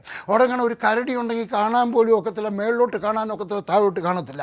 ഭയങ്കര ഒരു പർവ്വതമാണ്. അതിൻ്റെ മേളിൽ വരെ ഞാൻ എങ്ങനെ നടന്ന് കയറും എനിക്ക് വല്ലാത്ത ഭയം തോന്നി. തിരിച്ചു പോകാനൊക്കെ ഞാൻ ആളെടുക്കുക, ഞാൻ പോകാമെന്ന് പറഞ്ഞു വെച്ച് പോകുന്ന അവിടേക്ക് തിരിച്ചു പോകാനൊരു ഭയം. ഞാൻ പെട്ടെന്ന് നിലവിളിച്ചു പോയി. മോളിൽ കുട കാരണം, മഞ്ഞ് കാരണം, മൂടൽമഞ്ഞ് കാരണം എനിക്ക് വല്ലാത്തൊരു ഭയം. ഞാൻ ഉറക്കെ വിളിച്ചു, എൻ്റെ ദൈവമേ. ഞാൻ ശ്രദ്ധിച്ചോളൂ, എനിക്ക് ഭയം വരുന്ന, എനിക്ക് പേടി വരുന്ന, പറയാൻ അറപ്പ് വരുന്ന ഒരു ഒരു ഒരു ഒരു സംഭവമാണ്. ഞാൻ മുമ്പോട്ട് നടക്കുന്ന സമയത്ത് എൻ്റെ വലത്തുവശത്ത് ഒരു വ്യക്തി നടക്കുന്നതായിട്ട് ഞാൻ കണ്ടു. ആ മനുഷ്യൻ്റെ കുപ്പായം ഞാൻ കണ്ടു, വെളുത്ത കാലുകൾ ഞാൻ കണ്ടു. എനിക്കത് മനസ്സിലായി, അത് യേശുവാണ്. മുഖത്തോട്ട് നോക്കാനുള്ള തൻ്റെ ഇടം എനിക്കുണ്ടായില്ല. ഇന്നുണ്ടായിരുന്ന പരിജ്ഞാനം എനിക്ക് അന്നുണ്ടായിരുന്നെങ്കിൽ അവൻ്റെ മുമ്പാകെ ഞാൻ മുട്ടുകുത്തുമായിരുന്നു, അവൻ്റെ കാലുകൾ കയറി ഞാൻ പിടിക്കുമായിരുന്നു. ഞാൻ അവനോട് പറയുമായിരുന്നു, യാക്കോബ് പറഞ്ഞ പോലെ ഞാൻ പറയുമായിരുന്നു, എന്നെ അനുഗ്രഹിച്ചല്ലാതെ ഞാൻ നിന്നെ വിടത്തില്ല. പക്ഷേ ഇന്നുള്ള പരിജ്ഞാനം എനിക്കില്ലാതെയായിപ്പോയി. അതുകൊണ്ട് ഞാൻ അവൻ്റെ ഒക്കെ പറഞ്ഞു, യേശു എന്നെ വിട്ടിട്ട് പോകല്ലേ, നമുക്ക് ഒന്നിച്ച് നടക്കാം, നമുക്ക് ഒന്നിച്ച് നടക്കാം. ഞാൻ പറയുന്നത് കേട്ടാട്ടെ, വലിയ ഒരു പർവ്വതം, ഒരു 5, 10, 15 ചുവട്ടടി കൊണ്ട് ഞാൻ എൻ്റെ മേളിൽ കയറി. അത് കഴിഞ്ഞപ്പോൾ ഞാൻ ഒരു 5, 8, 10 ചുവട്ടടികൾ വെച്ചപ്പോൾ ആ പർവ്വതത്തിൻ്റെ താഴെ വന്നു. ഞാൻ അവിടെ ആളുകൾ നിന്നിട്ട് ഒരുമാതിരി പോച്ച വെട്ടുന്നത്, പോച്ചയല്ല വേറൊരു തരം പുല്ല് വെട്ടുന്നത് കണ്ടു. അവിടെ കന്നാലി അഴിച്ചു കെട്ടുന്നത് കണ്ടു. ഞാൻ പെട്ടെന്ന് വലത്തോട്ട് തിരിഞ്ഞും വെച്ച് എൻ്റെ കർത്താവിൻ്റെ ഒക്കെ പറയാനായിട്ട് ഞാൻ പറഞ്ഞു, കർത്താവ് ഞാൻ നോക്കിയപ്പോൾ അവൻ അപ്രത്യക്ഷനായിരുന്നു. ഇനിയും പറയുന്നത് കേട്ടാട്ടെ, എൻ്റെ ജീവിതത്തിൻ്റെ ഞാൻ പരിഭ്രമിച്ച സമയത്ത്, ഞാൻ പേടിച്ച സമയത്ത് അവൻ എൻ്റെ കൂടെ നടന്നു. എൻ്റെ ദൈവം ആരാണെന്നറിയാമോ? നിൻ്റെ പരിഭ്രമത്തിൽ നീ നിലവിളിക്കുന്ന സമയത്ത് അവൻ നിന്നെ വഴിയിൽ വിട്ടിട്ട് പോകുന്നവനല്ല, അവൻ നിൻ്റെ കൂടെ നടക്കുന്നവനാണ്, അവൻ നിന്നെ സഹായിക്കുന്നവനാണ്, അവൻ നിനക്ക് ബുദ്ധി തരുന്നവനാണ്, അവൻ നിനക്ക് പരിജ്ഞാനം തരുന്നവനാണ്, അവൻ നിനക്ക് ഭാഷ തരുന്നവനാണ്, അവൻ നിനക്ക് കഴിവ് തരുന്നവനാണ്. എൻ്റെ ദൈവം അവൻ നിനക്ക് കഴിവ് തരുന്ന ദൈവമാണ്. Hallelujah, hallelujah. 7-ാം അധ്യായത്തിൻ്റെ 28-ാമത്തെ വാക്യം, ഇങ്ങനെ എൻ്റെ ദൈവമായ യഹോവയുടെ കൈ എനിക്ക് അനുകൂലമായിരുന്നതിനാൽ ഞാൻ ധൈര്യപ്പെട്ടു, ഇസ്രായേലിൻ്റെ ചില തലവന്മാരെ കൂട്ടിവരുത്തി. ഞാൻ നിങ്ങളൊക്കെ പറയുന്നു, ദൈവത്തിൻ്റെ കരം നിൻ്റെ കൂടെ ഇരുന്നാൽ അവൻ നിൻ്റെ തലവന്മാരെ നിനക്ക് കൂടെ തരും. ഞാൻ വാസ്തവത്തിൽ അനുഗ്രഹിക്കപ്പെട്ട വ്യക്തിയാണ്. എന്നെ അവൻ ഇംഗ്ലീഷ് പഠിപ്പിച്ചു, അവൻ എനിക്ക് ബുദ്ധി തന്നു, അവൻ എനിക്ക് പരിജ്ഞാനം തന്നു. മാത്രമല്ല എൻ്റെ മിഷനിൽ പ്രവർത്തിക്കാൻ കഴിവുള്ള നല്ല ലീഡർമാരെ തന്നു, തലവന്മാരെ തന്നു. ഒരു വലിയ ദൈവദാസൻ എന്നെ കാണാൻ വന്നു. 1 അല്ല 2 3 പേര് ഒന്നിച്ചു വന്നു. എൻ്റെ പേരെല്ലാം നോക്കി വെച്ച് എൻ്റെ ചോദിച്ചു, ഇത്രയും നല്ല ലീഡർമാരെ എവിടുന്ന് കിട്ടി, എത്ര രൂപ കൊടുത്തിട്ട്? ഞാൻ പറഞ്ഞ ലീഡർമാരിനകത്ത് പകുതി പേര് വേണ്ടി ഇന്ന് രൂപ വാങ്ങിക്കുന്നില്ലായിരുന്നു. രൂപ കൊണ്ടുണ്ടാക്കിയ ലീഡർമാരല്ല. ദൈവത്തിൻ്റെ കരം നിൻ്റെ കൂടെ ഇരിക്കാമെങ്കിൽ അവൻ നിനക്ക് തലവന്മാരെ തരും, നിനക്ക് മക്കളായിട്ട് തരും, നിനക്ക് കൂട്ടുവേലക്കാരായിട്ട് തരും, നിനക്ക് മരുമക്കളായിട്ട് തരും, നിൻ്റെ സഭയുടെ എൽഡർമാരായിട്ട് തരും, കഴിവുള്ളവരെ തരും, തലവന്മാരെ തരും. സങ്കീർത്തനം 18:35-36 വാക്യം എന്നെ രോമാഞ്ചപ്പെടുത്തുന്നൊരു വാക്യം. നിൻ്റെ രക്ഷ എന്ന പരിചയെ നീ എനിക്ക് തന്നിരിക്കുന്നു. എൻ്റെ പരിച അത് ഇരുമ്പ് കൊണ്ടുള്ളതല്ല, അത് വേറെ ഒരു ഈ ലോകത്തിൻ്റെ വസ്തു കൊണ്ടല്ല. നിൻ്റെ രക്ഷയാണ് എൻ്റെ പരിച. അതെൻ്റെ പരിചയാണെങ്കിൽ അവൻ എന്നെ കാത്തുകൊള്ളും. എനിക്ക് ദോഷം വരാതെ എന്നെ കാത്തുകൊള്ളും, എനിക്ക് ദുഃഖം വരാതെ എന്നെ കാത്തുകൊള്ളും. ദുഃഖം വരും, പേടി വരും, ഭയം വരും, എന്നാൽ നിൻ്റെ രക്ഷ എനിക്ക് പരിചയമായിരിക്കും. അത് വരുമ്പോൾ ഞാൻ എതിർത്ത് നിൽക്കുവാൻ എനിക്ക് കൃപ തരുന്നു. നിൻ്റെ രക്ഷ. 29 വയസ്സ് വരെ ഞാൻ സമ്പാദിച്ചതല്ല, ഞാൻ ഒത്തിരി രൂപ സമ്പാദിച്ചാണ്. മോശമായ രീതിയിൽ തെറ്റായിട്ടുള്ള മാർഗത്തിൽ മോഷ്ടിച്ച് കള്ളക്കണക്ക് എഴുതി ഞാൻ ഒത്തിരി രൂപ സമ്പാദിച്ചതാണ്. എന്നാൽ പല പ്രാവശ്യവും 4-5 വർഷം സമ്പാദിക്കുന്നില്ല, ഷൂ അങ്ങ് പോകും. പിന്നെ ഞാൻ സമ്പാദിക്കും, അതും അങ്ങ് ഷൂ എന്ന് പറഞ്ഞുകൊണ്ട് പോകും. എന്നാൽ അതിനുശേഷം ദൈവത്തിൻ്റെ പിന്നാലെ ഇറങ്ങി തിരിച്ചതിന് ശേഷം എനിക്ക് ഇന്ന് വരെ നഷ്ടമുണ്ടായിട്ടില്ല.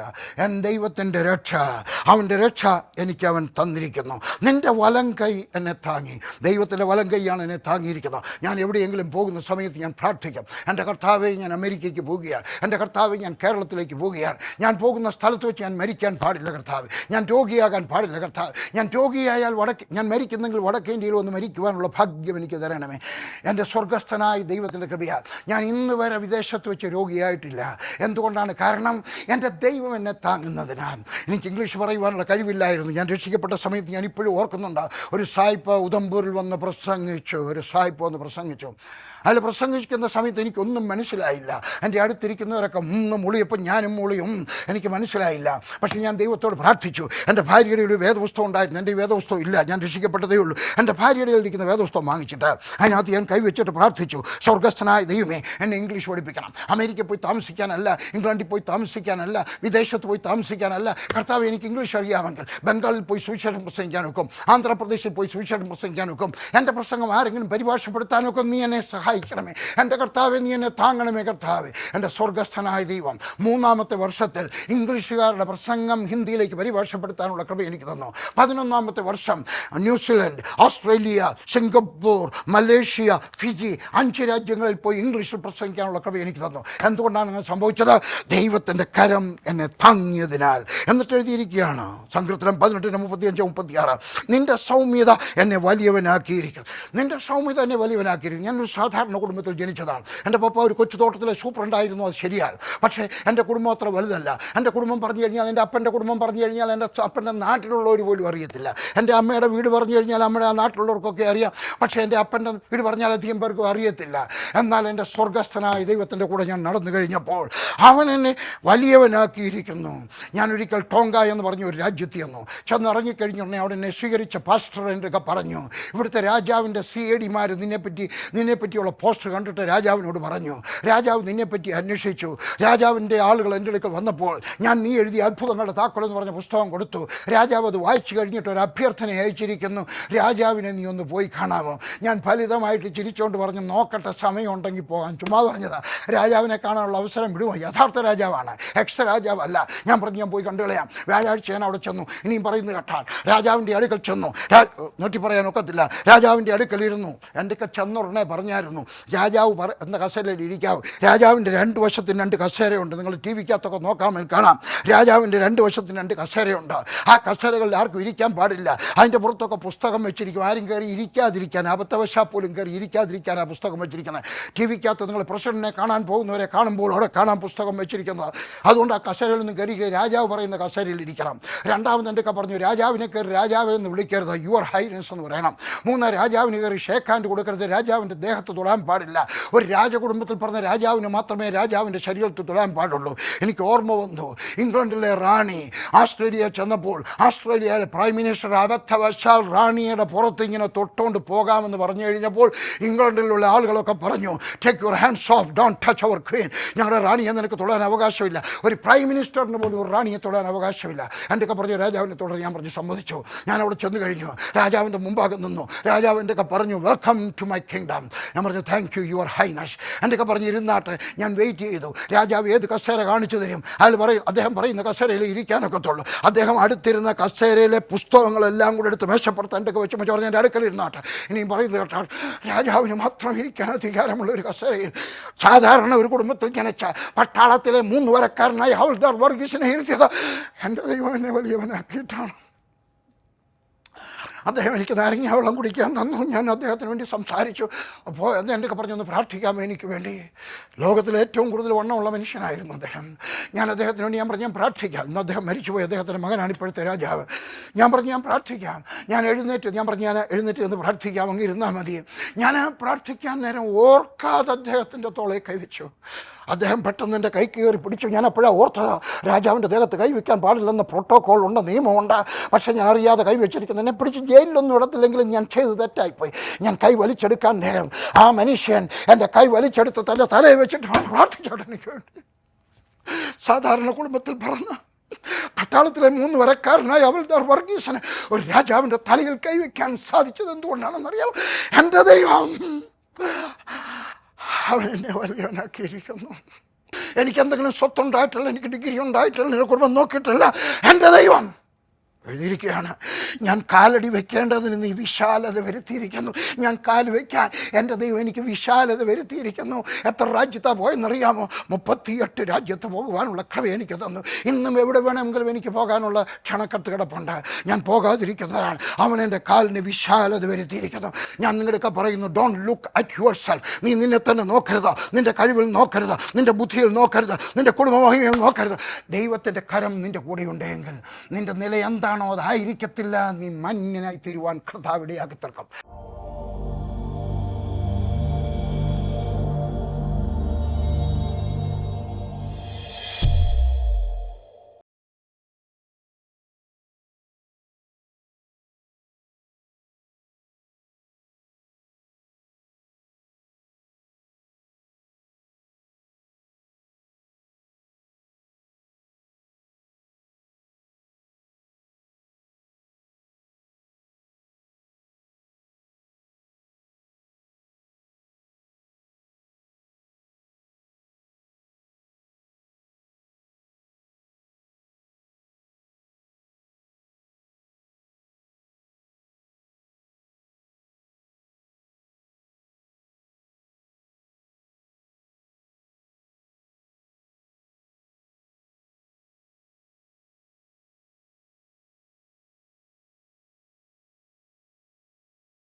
എന്തിനാണ് യേശു ഭൂമിയിൽ വന്നത്?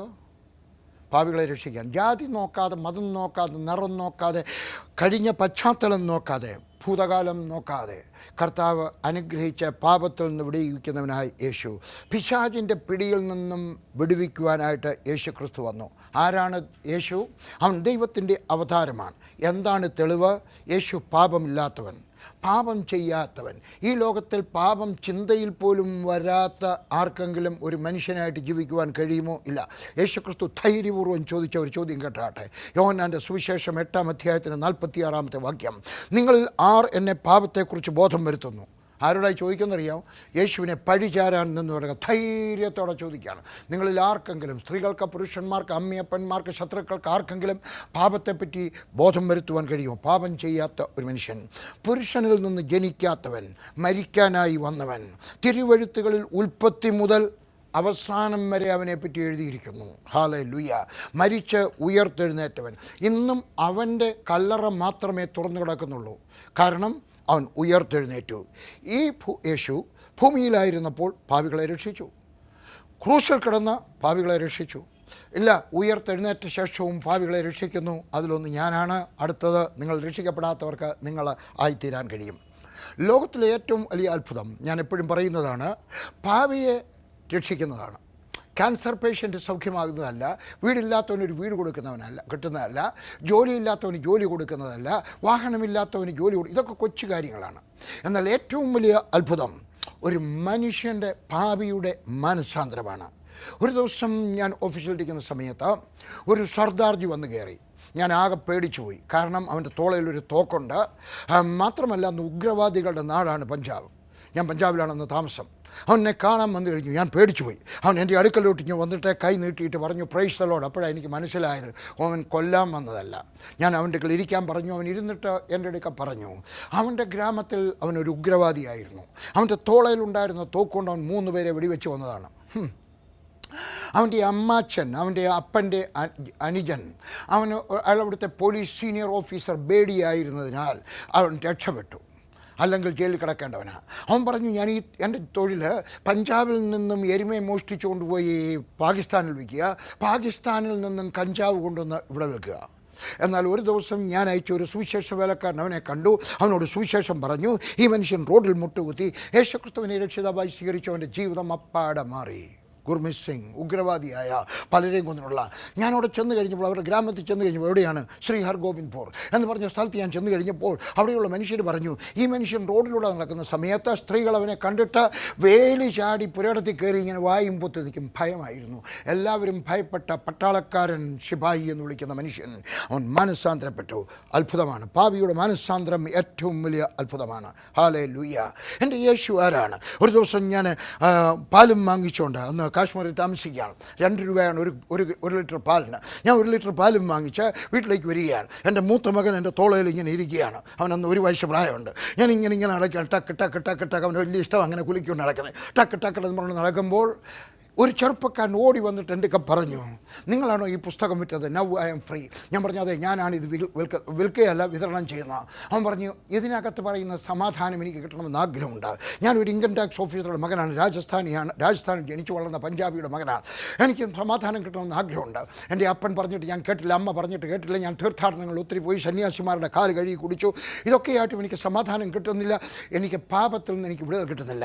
ഞാൻ ആ ചെറുപ്പക്കാരനെ വീട്ടിൽ കൊണ്ടുപോയി. ഞാൻ അവനോട് യേശുവിനെ പറ്റി പറഞ്ഞു. അവൻ യേശുക്രിസ്തുവിനെ വീട്ടിലിരുന്ന് രക്ഷിതാവായി സ്വീകരിച്ചു. ഞാൻ കൊടുത്ത 2.5 രൂപയുടെ ഒരു പുതിയ നിയമം വാങ്ങിച്ച് അവൻ്റെ സർക്കസ് കൂടാരത്തിലേക്ക് പോയി. സർക്കസിലാണ് അവൻ ജോലി ചെയ്യുന്നത്.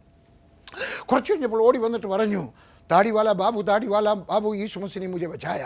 താടിക്കാര, എനിക്കന്ന് താടിയുണ്ട്. താടിക്കാര, യേശു എന്നെ രക്ഷിച്ചു, എനിക്ക് സമാധാനം കിട്ടി. ഞാൻ പറഞ്ഞു, എനിക്കറിയാം, നീ യേശുവിനെ രക്ഷിതാവായി സ്വീകരിച്ച സമയത്ത് നിനക്ക് സമാധാനം കിട്ടി. അവൻ പറഞ്ഞു, അന്നേരമല്ല കിട്ടിയത്.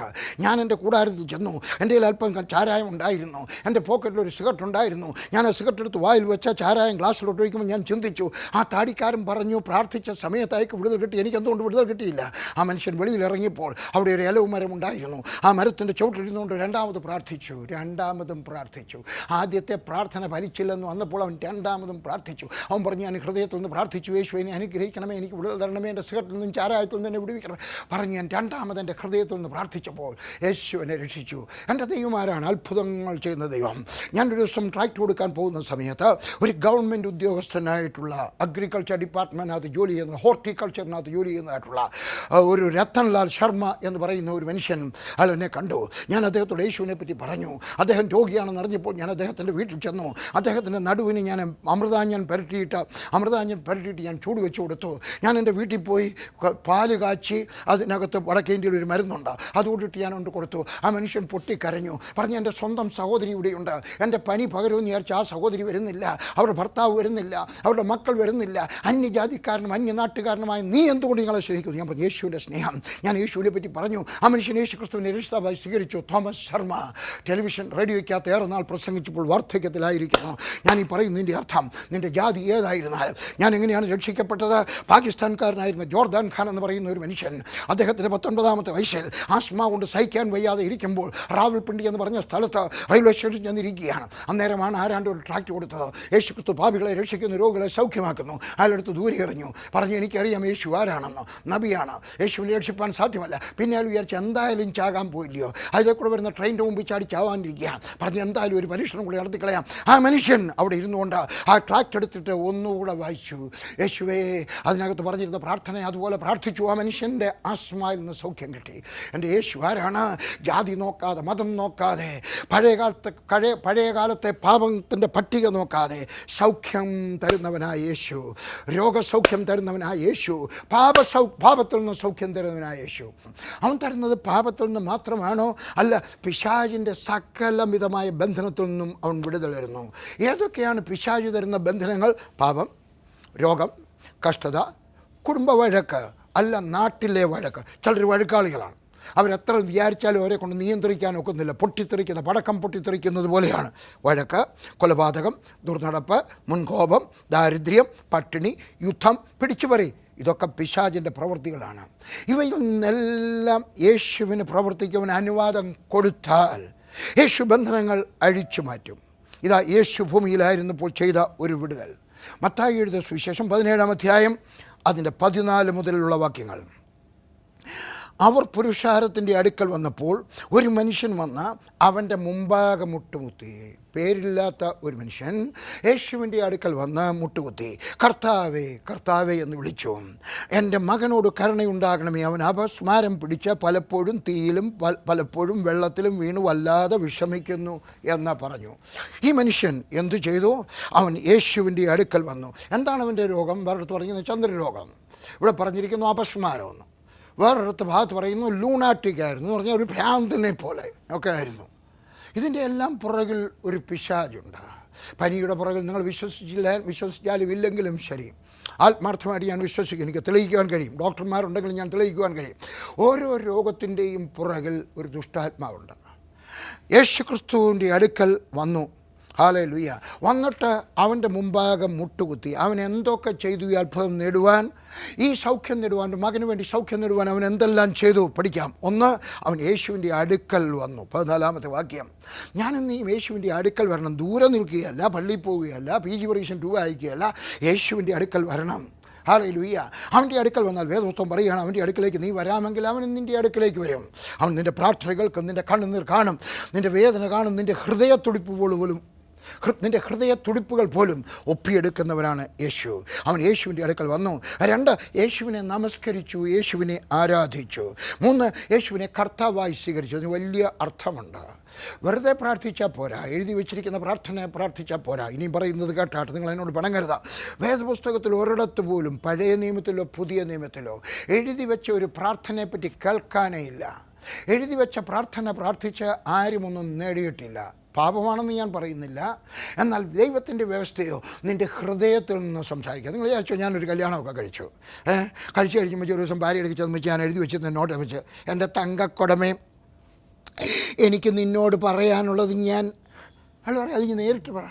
എൻ്റെ യേശുവിനോടും നീ എഴുതി വെച്ച പ്രാർത്ഥനയല്ല, നിൻ്റെ ഹൃദയത്തിൽ നിന്ന് പറയാം. നിൻ്റെ ഭാഷയ്ക്ക് കുറവുകൾ ഉണ്ടായിരിക്കാം, നിനക്ക് അലങ്കാര ഭാഷ അറിയത്തില്ലായിരിക്കാം, നിനക്ക് വ്യാകരണം അറിയത്തില്ലായിരിക്കാം, പക്ഷേ നിൻ്റെ ഹൃദയത്തുടിപ്പുകളെ ഒപ്പിയെടുക്കുന്നവനായ യേശു, അവൻ്റെ അടുക്കൽ ചെല്ലണം, അവൻ്റെ കർത്താവായിട്ട് സ്വീകരിക്കണം, നിൻ്റെ ഹൃദയത്തിലേക്ക് സ്വീകരിക്കണം, നിൻ്റെ ഏകദൈവമായിട്ട് സ്വീകരിക്കണം. ഹല്ലേലൂയ. 4, അവൻ കരുണയ്ക്കായിട്ട് ദയക്കായിട്ട് അപേക്ഷിച്ചു. ദൈവം നിനക്ക് തരുന്നൊന്നും നിൻ്റെ യോഗ്യത കൊണ്ടല്ല, നിൻ്റെ അപ്പൻ്റെ യോഗ്യത കൊണ്ടല്ല, നിൻ്റെ അമ്മയുടെ യോഗ്യത. എനിക്ക് നല്ലൊരു അമ്മച്ചി ഉണ്ടായിരുന്നു, ഉപദേശിമാർക്ക് ചോറ് കൊടുക്കുമായിരുന്നു. എനിക്ക് നല്ലൊരു പപ്പ ഉണ്ടായിരുന്നു, പപ്പ ഉപദേശിമാർക്ക് ചോറ് കൊടുക്കുമായിരുന്നു. പള്ളിയിലൊക്കെ കാസായും പിലാസായും ഒക്കെ വാങ്ങിച്ചു കൊടുക്കുന്ന പാലായിൽ കത്തോലിക്കരുടെ ലാളം പള്ളിയിൽ വരെ വാങ്ങിച്ചു കൊടുത്തിട്ടുണ്ട്, കൊല്ലടോ യാക്കോപ്പള്ളി വാങ്ങിച്ചു കൊടുത്തിട്ടുണ്ട്. ഇതൊക്കെ പപ്പയ്ക്ക് വലിയ ഇഷ്ടമായിരുന്നു. പക്ഷേ അതുകൊണ്ടൊന്നും അല്ല ദൈവം എന്നെ അനുഗ്രഹിക്കുന്നത്. എന്നെ അനുഗ്രഹിക്കുന്നതോ അവൻ്റെ ദയ കാരണം, എൻ്റെ യോഗ്യത കൊണ്ടല്ല, എൻ്റെ അമ്മയുടെ യോഗ്യത കൊണ്ടല്ല, എൻ്റെ അപ്പൻ്റെ യോഗ്യത കൊണ്ടല്ല. എന്നെ ശിക്ഷിക്കാതെ വിടുന്നതും ഞാൻ ചെയ്ത പാപത്തിൻ്റെ കാഠിന്യം ഇല്ലാഞ്ഞിട്ടല്ല, അവൻ ദയയുള്ളവനാൽ. എൻ്റെ ദൈവം ആരാണെന്നറിയാമോ? കരുണാസമ്പന്നനാണ്. 5-ാമത്തെ കാര്യം, അവൻ്റെ പ്രശ്നം പറഞ്ഞു. ഹല്ലേലൂയ. ദൈവത്തിൻ്റെ ഇടയ്ക്ക് ചെല്ലുന്നതിൻ്റെ അഭിനയം അങ്ങ് നിർത്തിയിട്ട് നിൻ്റെ പ്രശ്നം പറഞ്ഞാട്ടെ. അവനറിയാം എങ്കിലും പറഞ്ഞാട്ടെ. അവന് നല്ലതുപോലെ അറിയാം എങ്കിലും നിൻ്റെ പ്രശ്നം വ്യക്തമായിട്ട് പറയുക. മാത്രമല്ല 6, അവൻ സൗഖ്യം ചോദിച്ചു. നിനക്ക് എന്താണ് വേണ്ടത്? ചോദിക്കുക. ചോദിക്കുന്നവർക്ക് എത്ര അധികം കൊടുക്കും, ചോദിക്കാത്തവർക്ക് കിട്ടുന്നില്ല. ഹല്ലേലൂയ. എബേസിൻ്റെ കഥ നിങ്ങൾ വായിച്ചിട്ടുണ്ട്, എബേസിൻ്റെ പുസ്തകം നിങ്ങൾ വായിച്ചിട്ടുണ്ട്. എൻ്റെ ഏറ്റവും സുന്ദരമായ പുസ്തകങ്ങളൊന്നാണ് പ്രാർത്ഥനയുടെ ശക്തി. വരുത്തണം, നിങ്ങൾക്ക് സ്ക്രീനിൽ കാണാം. ഈ പുസ്തകം വരുത്തണം, പ്രാർത്ഥനയുടെ ശക്തി. അതിനകത്ത് പറഞ്ഞിരിക്കുന്നത് അവൻ ചോദിച്ചതെല്ലാം അവന് കിട്ടി. മനസ്സിലായോ? അതിൻ്റെ അർത്ഥം മനസ്സിലായോ? അവൻ ചോദിക്കാഞ്ഞത് അവന് കിട്ടിയില്ല. അതുകൊണ്ട് നീ ദൈവത്തിൻ്റെ ഇടയ്ക്ക് വരുമ്പോൾ ചോദിക്കണം ധൈര്യപൂർവ്വം. മക്കളെങ്കിൽ അവകാശികൾ ധൈര്യപൂർവ്വം ചോദിക്കണം. കർത്താവേ, എനിക്കൊരു സൈക്കിൾ വേണം. കർത്താവേ, എനിക്ക് പ്രായമായി, സൈക്കിൾ ചവിട്ടാൻ പ്രയാസമാണ്, എൻ്റെ നടുവിന് വേദനയുണ്ട്, അതുകൊണ്ട് എനിക്കൊരു മോട്ടോർ സൈക്കിൾ വേണം. കർത്താവേ, എനിക്ക് പ്രായമായി, എനിക്കൊരു മോട്ടോർ സൈക്കിൾ കൊണ്ട് ഒക്കത്തില്ല, എനിക്ക് കുഞ്ഞുങ്ങളൊക്കെ ഉണ്ട്, ഒന്നിച്ച് പോകാൻ പ്രയാസമാണ്, 3-4 പേര് പോകുന്നു, ഒന്നിച്ച് ശരിയല്ല, അതുകൊണ്ട് എനിക്കൊരു കാർ വേണം. എന്താണ് നിൻ്റെ ആവശ്യം? ഹല്ലേലൂയ. എൻ്റെ സ്വർഗസ്ഥനായ ദൈവത്തോട് വ്യക്തമായിട്ട് ചോദിക്കണം. ഹല്ലേലൂയ. യേശു പറഞ്ഞ ചില വാക്യങ്ങൾ ശ്രദ്ധിച്ചാട്ട്. ഹല്ലേലൂയ. 17-ാമത്തെ വാക്യം ഇങ്ങനെ പറയുന്നു. അതിന് യേശു, അവിശ്വാസവും കോട്ടമുള്ള തലമുറയെ എത്രത്തോളം ഞാൻ നിങ്ങളോട് കൂടെ ഇരിക്കും എന്ന് പറയുന്നു. ഹല്ലേലൂയ. ശിഷ്യന്മാർക്ക് സൗഖ്യമാക്കാൻ കഴിഞ്ഞില്ല. എന്താ കാര്യം? അത് ഞാൻ പിന്നീട് വിശദീകരിക്കാം. എന്നിട്ട് പറയുകയാണ്, ആരോടാ പറയുന്നത്? ഇത് പുറജാതികളോടല്ല പറയുന്നത്. ആരോടാണ് പറയുന്നത്? സാധാരണ വിശ്വാസികളോടല്ല പറയുന്നത്. ആരോടാണ് പറയുന്നത്? ശിഷ്യന്മാരോട്. എന്താ പറയുന്നത്? അവിശ്വാസമുള്ള കോട്ടമുള്ള, കോട്ടം എന്ന് വെച്ചാൽ നേരെയല്ലാത്തത്, വളഞ്ഞിരിക്കുന്നത്, പൊളഞ്ഞിരിക്കുന്നത്. വിശ്വാസമുണ്ട് പക്ഷേ വളഞ്ഞിരിക്കുക അല്ല. നിങ്ങളുടെ വിശ്വാസം നേരെയായിരിക്കുവാൻ പുസ്തകങ്ങൾ വായിക്കണം. പഴയ കാലത്തൊക്കെ ആശാരിമാർ, എനിക്ക് 72 വയസ്സുണ്ടായതുകൊണ്ട് ഇന്ന് വീടുകളൊക്കെ പണിയുന്നതെല്ലാം ആശാരിമാരൊക്കെ വന്നിട്ടാണ് മേൽക്കൂരയെല്ലാം പണിയുന്നത്. ഇന്നെല്ലാം സിമെൻ്റ് ആയിപ്പോയി. അന്ന് അവർ വരുന്ന സമയത്ത് അവരൊരു കഴുക്കോലെടുക്കും. ഒരു കഴുക്കോലെടുത്ത്, കഴുക്കോലെന്ന് പറഞ്ഞാൽ ഇന്നത്തെ ചെറുപ്പക്കാർക്ക് മനസ്സിലാകത്ത് പോലുമില്ല, ഒരു തടിയെടുക്കും. എന്നിട്ട് അതുകൊണ്ട് അത് ബാക്കിയുള്ളതിനൊക്കെ വരയ്ക്കും. രണ്ടാമത്തെ ഇനിയും പറയുന്നു കേട്ടാട്ടെ, ആദ്യത്തേത് കൊണ്ടാണ് എല്ലാ കഴുക്കോലും പണിയുന്നത്. 1-ൽ നിന്ന് 2, 2-ൽ നിന്ന് 3 അല്ല. അങ്ങനെ ആയാൽ അളവ് തെറ്റിപ്പോകാൻ സാധ്യതയുണ്ട്. അതുകൊണ്ട് നിൻ്റെ വിശ്വാസം കോട്ടമുള്ളതായി തീരാതെ ഇരിപ്പാൻ, അതിനെ ചരിവുള്ളതായിരിക്കാതിരിപ്പാൻ എന്ത് ചെയ്യണം? വേദപുസ്തകം വായിക്കണം. ഇതാണ് ആദ്യത്തെ കഴുക്കോൽ. ഈ പുസ്തകം വായിക്കണം. ഹല്ലേലൂയ. കോടി വളഞ്ഞിരിക്കുന്നതല്ല, നേരെയല്ല, താഴ്മയുള്ള വിശ്വാസം ഉണ്ടാകണം, വിശ്വാസം നേരെയാകണം. 2, ഹല്ലേലൂയ. നീ മറ്റുള്ളവരുടെ അടുക്കലൊക്കെ കൊണ്ടുപോയില്ലേ? അവരൊക്കെ പറയാ, നീ മറ്റുള്ളവരൊക്കെ കൊണ്ടുപോയി. ഇല്ല, തളർന്നിരിക്കുമല്ലോ, ഇങ്ങോട്ട് വന്നാട്ടെ. നിങ്ങൾ മറ്റുള്ളവരുടെ അടുക്കൽ സമാധാനത്തിന് വേണ്ടി, മറ്റുള്ളവരുടെ അടുക്കൽ ആശ്വാസത്തിന് വേണ്ടി, മറ്റുള്ളവരുടെ അടുക്കൽ രോഗശാന്തിക്ക് വേണ്ടി പോയി നിങ്ങളും തളർന്നിരിക്കുകയാണോ? യേശുവിൻ്റെ അടുക്കൽ വരിക. എൻ്റെ ഭാര്യ ലില്ലിയുടെ കൊച്ചുനാളിലെ അപ്പച്ചൻ മരിച്ചു പോയതാണ്. അത് കഴിഞ്ഞപ്പോൾ അമ്മച്ചി തളർവാദം പിടിച്ച് തളർവാദമായി. അന്നേരം ആരാണ്ട് പറഞ്ഞ്, ഇവിടെ ഒരു പാസ്റ്ററുണ്ട്, ആ പാസ്റ്റർ വന്ന് പ്രാർത്ഥിക്കാമെങ്കിൽ സൗഖ്യമാകും. ആ പാസ്റ്ററെ ചെന്ന് വിളിച്ചു. അവർ 3-4 പേർ ഒന്നിച്ചേ വരത്തുള്ളവർ ഒന്നിച്ച് വന്നു. അവർക്ക് അദ്ദേഹത്തിന് വേണ്ടി കുളിക്കാനായിട്ട് ഏതാണ്ടൊക്കെ ഇലയൊക്കെ ഇട്ട് വെള്ളമൊക്കെ ചൂടാക്കി. അന്നത്തെ കാലത്ത് കോഴിയിറച്ചിയൊന്നും വാങ്ങിക്കാൻ കിട്ടുന്നില്ല, ഒരു കോഴിയെ കൊന്ന ഇറച്ചിയൊക്കെ വെച്ചു. അദ്ദേഹവും കൂടെയുള്ള ഒരു ആഹാരം കഴിച്ചു. പ്രാർത്ഥിക്കാനിരുന്നിട്ട് ആ ദൈവദാസൻ ഇങ്ങനെ പറഞ്ഞു, കെട്ടുപിടഞ്ഞ് കിടക്കുക, ഇത് സൗഖ്യമാകത്തിൽ, ഇങ്ങനെ കിടന്നേ ചാകത്തുള്ളൂ. അദ്ദേഹം കള്ളം പറഞ്ഞു എന്ന് ഞാൻ വിശ്വസിക്കുന്നില്ല. ഇല്ല. അദ്ദേഹം കണ്ടത് പറഞ്ഞു, ദൈവം കാണിച്ചു കൊടുത്തത് പറഞ്ഞു. അദ്ദേഹം രാവിലെ അങ്ങ് പോയി. പറയുന്നത് കേട്ടാട്ടെ, അടുത്ത ദിവസം സന്ധ്യയായി. അമ്മച്ചി അവിടെ കിടക്കയിൽ കിടന്നുകൊണ്ട് പ്രാർത്ഥിച്ചു, എൻ്റെ സ്വർഗസ്ഥനായ ദൈവമേ, എൻ്റെ മൂത്ത മകൻ SK അബ്രഹാം എവിടെയാണ്, ആലുവ കോളേജിൽ പഠിക്കുകയാണ്. അവൻ ഒരു ദിവസത്തേക്കൂടെ ചോറ് പൊതിഞ്ഞ് കെട്ടി കൊടുക്കാൻ എന്നെ സഹായിക്കണം. ആഴ്ചയിൽ ഒരിക്കലും വരത്തുള്ളൂ. അവൻ തിങ്കളാഴ്ച പോകുന്ന സമയത്ത് എൻ്റെ കർത്താവ് ഒരു നേരത്തേക്ക് ചോറ് പൊതിഞ്ഞ് കെട്ടി കൊടുക്കാൻ എന്നെ സഹായിക്കണമേ. എൻ്റെ മോൾ പ്രൈമറി സ്കൂളിൽ പഠിക്കുകയാണ്. അവിടെ തലമുടി ഒരു ദിവസം കൂടെ ഒന്ന് പിന്നി കെട്ടിവിടാണ്. അമ്മച്ചി ഒരു ദിവസത്തേക്ക് ചോദിച്ചു. ഇനി പറയുന്നത് കേട്ടാണ്, അടുത്ത ദിവസം രാവിലെ അമ്മച്ചി എഴുന്നേറ്റു, ചോറ് കെട്ടി കൊടുത്തു. അടുത്ത ദിവസം രാവിലെ എഴുന്നേറ്റു, മോടെ തലമുടി കെട്ടി കൊടുത്തു. അമ്മച്ചി സൗഖ്യമായിട്ട് ജീവിച്ചു. ഇനി പറയുന്നത് കേട്ടാണ്, ആ ദൈവദാസൻ പറഞ്ഞത് സത്യമാണെന്ന് ഞാൻ വിശ്വസിക്കുന്നു. പക്ഷേ സ്വർഗസ്ഥനായ ദൈവം ആ അമ്മച്ചിയുടെ കണ്ണുനീർ കണ്ടിട്ട് ഹല്ലേലൂയ, ദൈവത്തിൻ്റെ പദ്ധതി മാറ്റി അമ്മച്ചിയെ സൗഖ്യമാക്കി. ഞാൻ നിങ്ങളുടെ അടുക്കൽ പറയുന്നു, നിങ്ങൾ യേശുവിൻ്റെ അടുക്കൽ വരാമെങ്കിൽ, ഹല്ലേലൂയ, നിൻ്റെ യേശുവിൻ്റെ അടുക്കൽ വരാമെങ്കിൽ, മറ്റുള്ളവരുടെ അടുക്കലൊക്കെ പോയി തളർന്ന നീ യേശുവിൻ്റെ അടുക്കൽ വരാമെങ്കിൽ, സ്വർഗസ്ഥനായ ദൈവം തൻ്റെ പദ്ധതി മാറ്റിയിട്ടാണെങ്കിൽ അവൻ നിന്നെ സഹായിക്കാതെ ഇരിക്കത്തില്ല. 20-ാമത്തെ വാക്യം, അല്പവിശ്വാസം.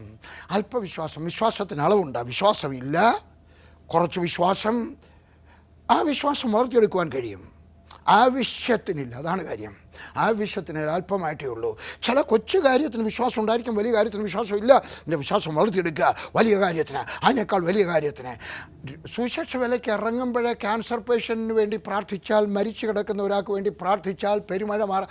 പക്ഷേ ആദ്യം ചെറുതിന് വേണ്ടി പ്രാർത്ഥിക്കുക. വിശ്വാസം വളർത്തി കൊണ്ടുവരട്ടെ, വിശ്വാസം വളരും. 4-ാമത്തെ വാക്യം, 21-ാമത്തെ വാക്യത്തിൽ ഇങ്ങനെ പറയുന്നു, നിങ്ങൾക്ക് കടുകുമണിയോളം വിശ്വാസമുണ്ടെങ്കിൽ ഈ മലയോടെ ഇവിടെ നിന്ന് അങ്ങോട്ട് നീങ്ങുക എന്ന് പറഞ്ഞാൽ അത് നീങ്ങാം. നിങ്ങൾക്കൊന്നും അസാധ്യമാകില്ലെങ്കിലും പ്രാർത്ഥനയാൽ ഉപവാസത്താലും അല്ലാതെ ഈ ജാതി നീങ്ങിപ്പോകുന്നില്ലെന്ന് ഞാൻ സത്യമായിട്ട് നിങ്ങളോട് പറയുന്നു. ഒരു കടുകുമണിയോളം വിശ്വാസം മതി നിനക്കൊരത്ഭുതം നേടിയെടുക്കുവാൻ. ഒരു കടുകുമണിയോളം വിശ്വാസം മതി ഒരു മഴ നിർത്തുവാൻ. ഒരു കടുകുമണിയോളം വിശ്വാസം മതി ഒരു വലിയ രോഗശാന്തി നേടിയെടുക്കുവാൻ. കടുകുമണിയോളം വിശ്വാസം മതി നിൻ്റെ പ്രശ്നത്തെ പരിഹരിക്കാൻ. ഒരു കടുകുമണിയോളം. ഞാൻ ഒരു ചോദ്യം ചോദിക്കുകയാണ്, നിങ്ങൾക്കൊരു കടുകുമണിയോളം വിശ്വാസമില്ലേ? ഞാൻ നിങ്ങളൊക്കെ ചോദിക്കുകയാണ്, ഒരു കടുകുമണിയോളം വിശ്വാസം നിങ്ങൾക്കില്ലയോ എൻ്റെ കുഞ്ഞെ? എൻ്റെ വീട്ടിൽ ഞാൻ താമസിക്കുന്നത് ഡൽഹിയിലാണ്. അവിടെ ഒരു ഫ്ലാറ്റിലാണ് ഞാൻ താമസിക്കുന്നത്. പപ്പ തന്ന ഒരു ചാരുകസേര 1975 എനിക്ക് തന്ന ഒരു ചാരുകസേര ഇപ്പോഴും എൻ്റെ കയ്യിലുണ്ട്. ആ ചാരുകസേര ഞാനവിടെ കിടക്കും. ഞാൻ ഇരിക്കുന്നതിന് മുമ്പിൽ ടെലിവിഷൻ ഇരിപ്പുണ്ട്.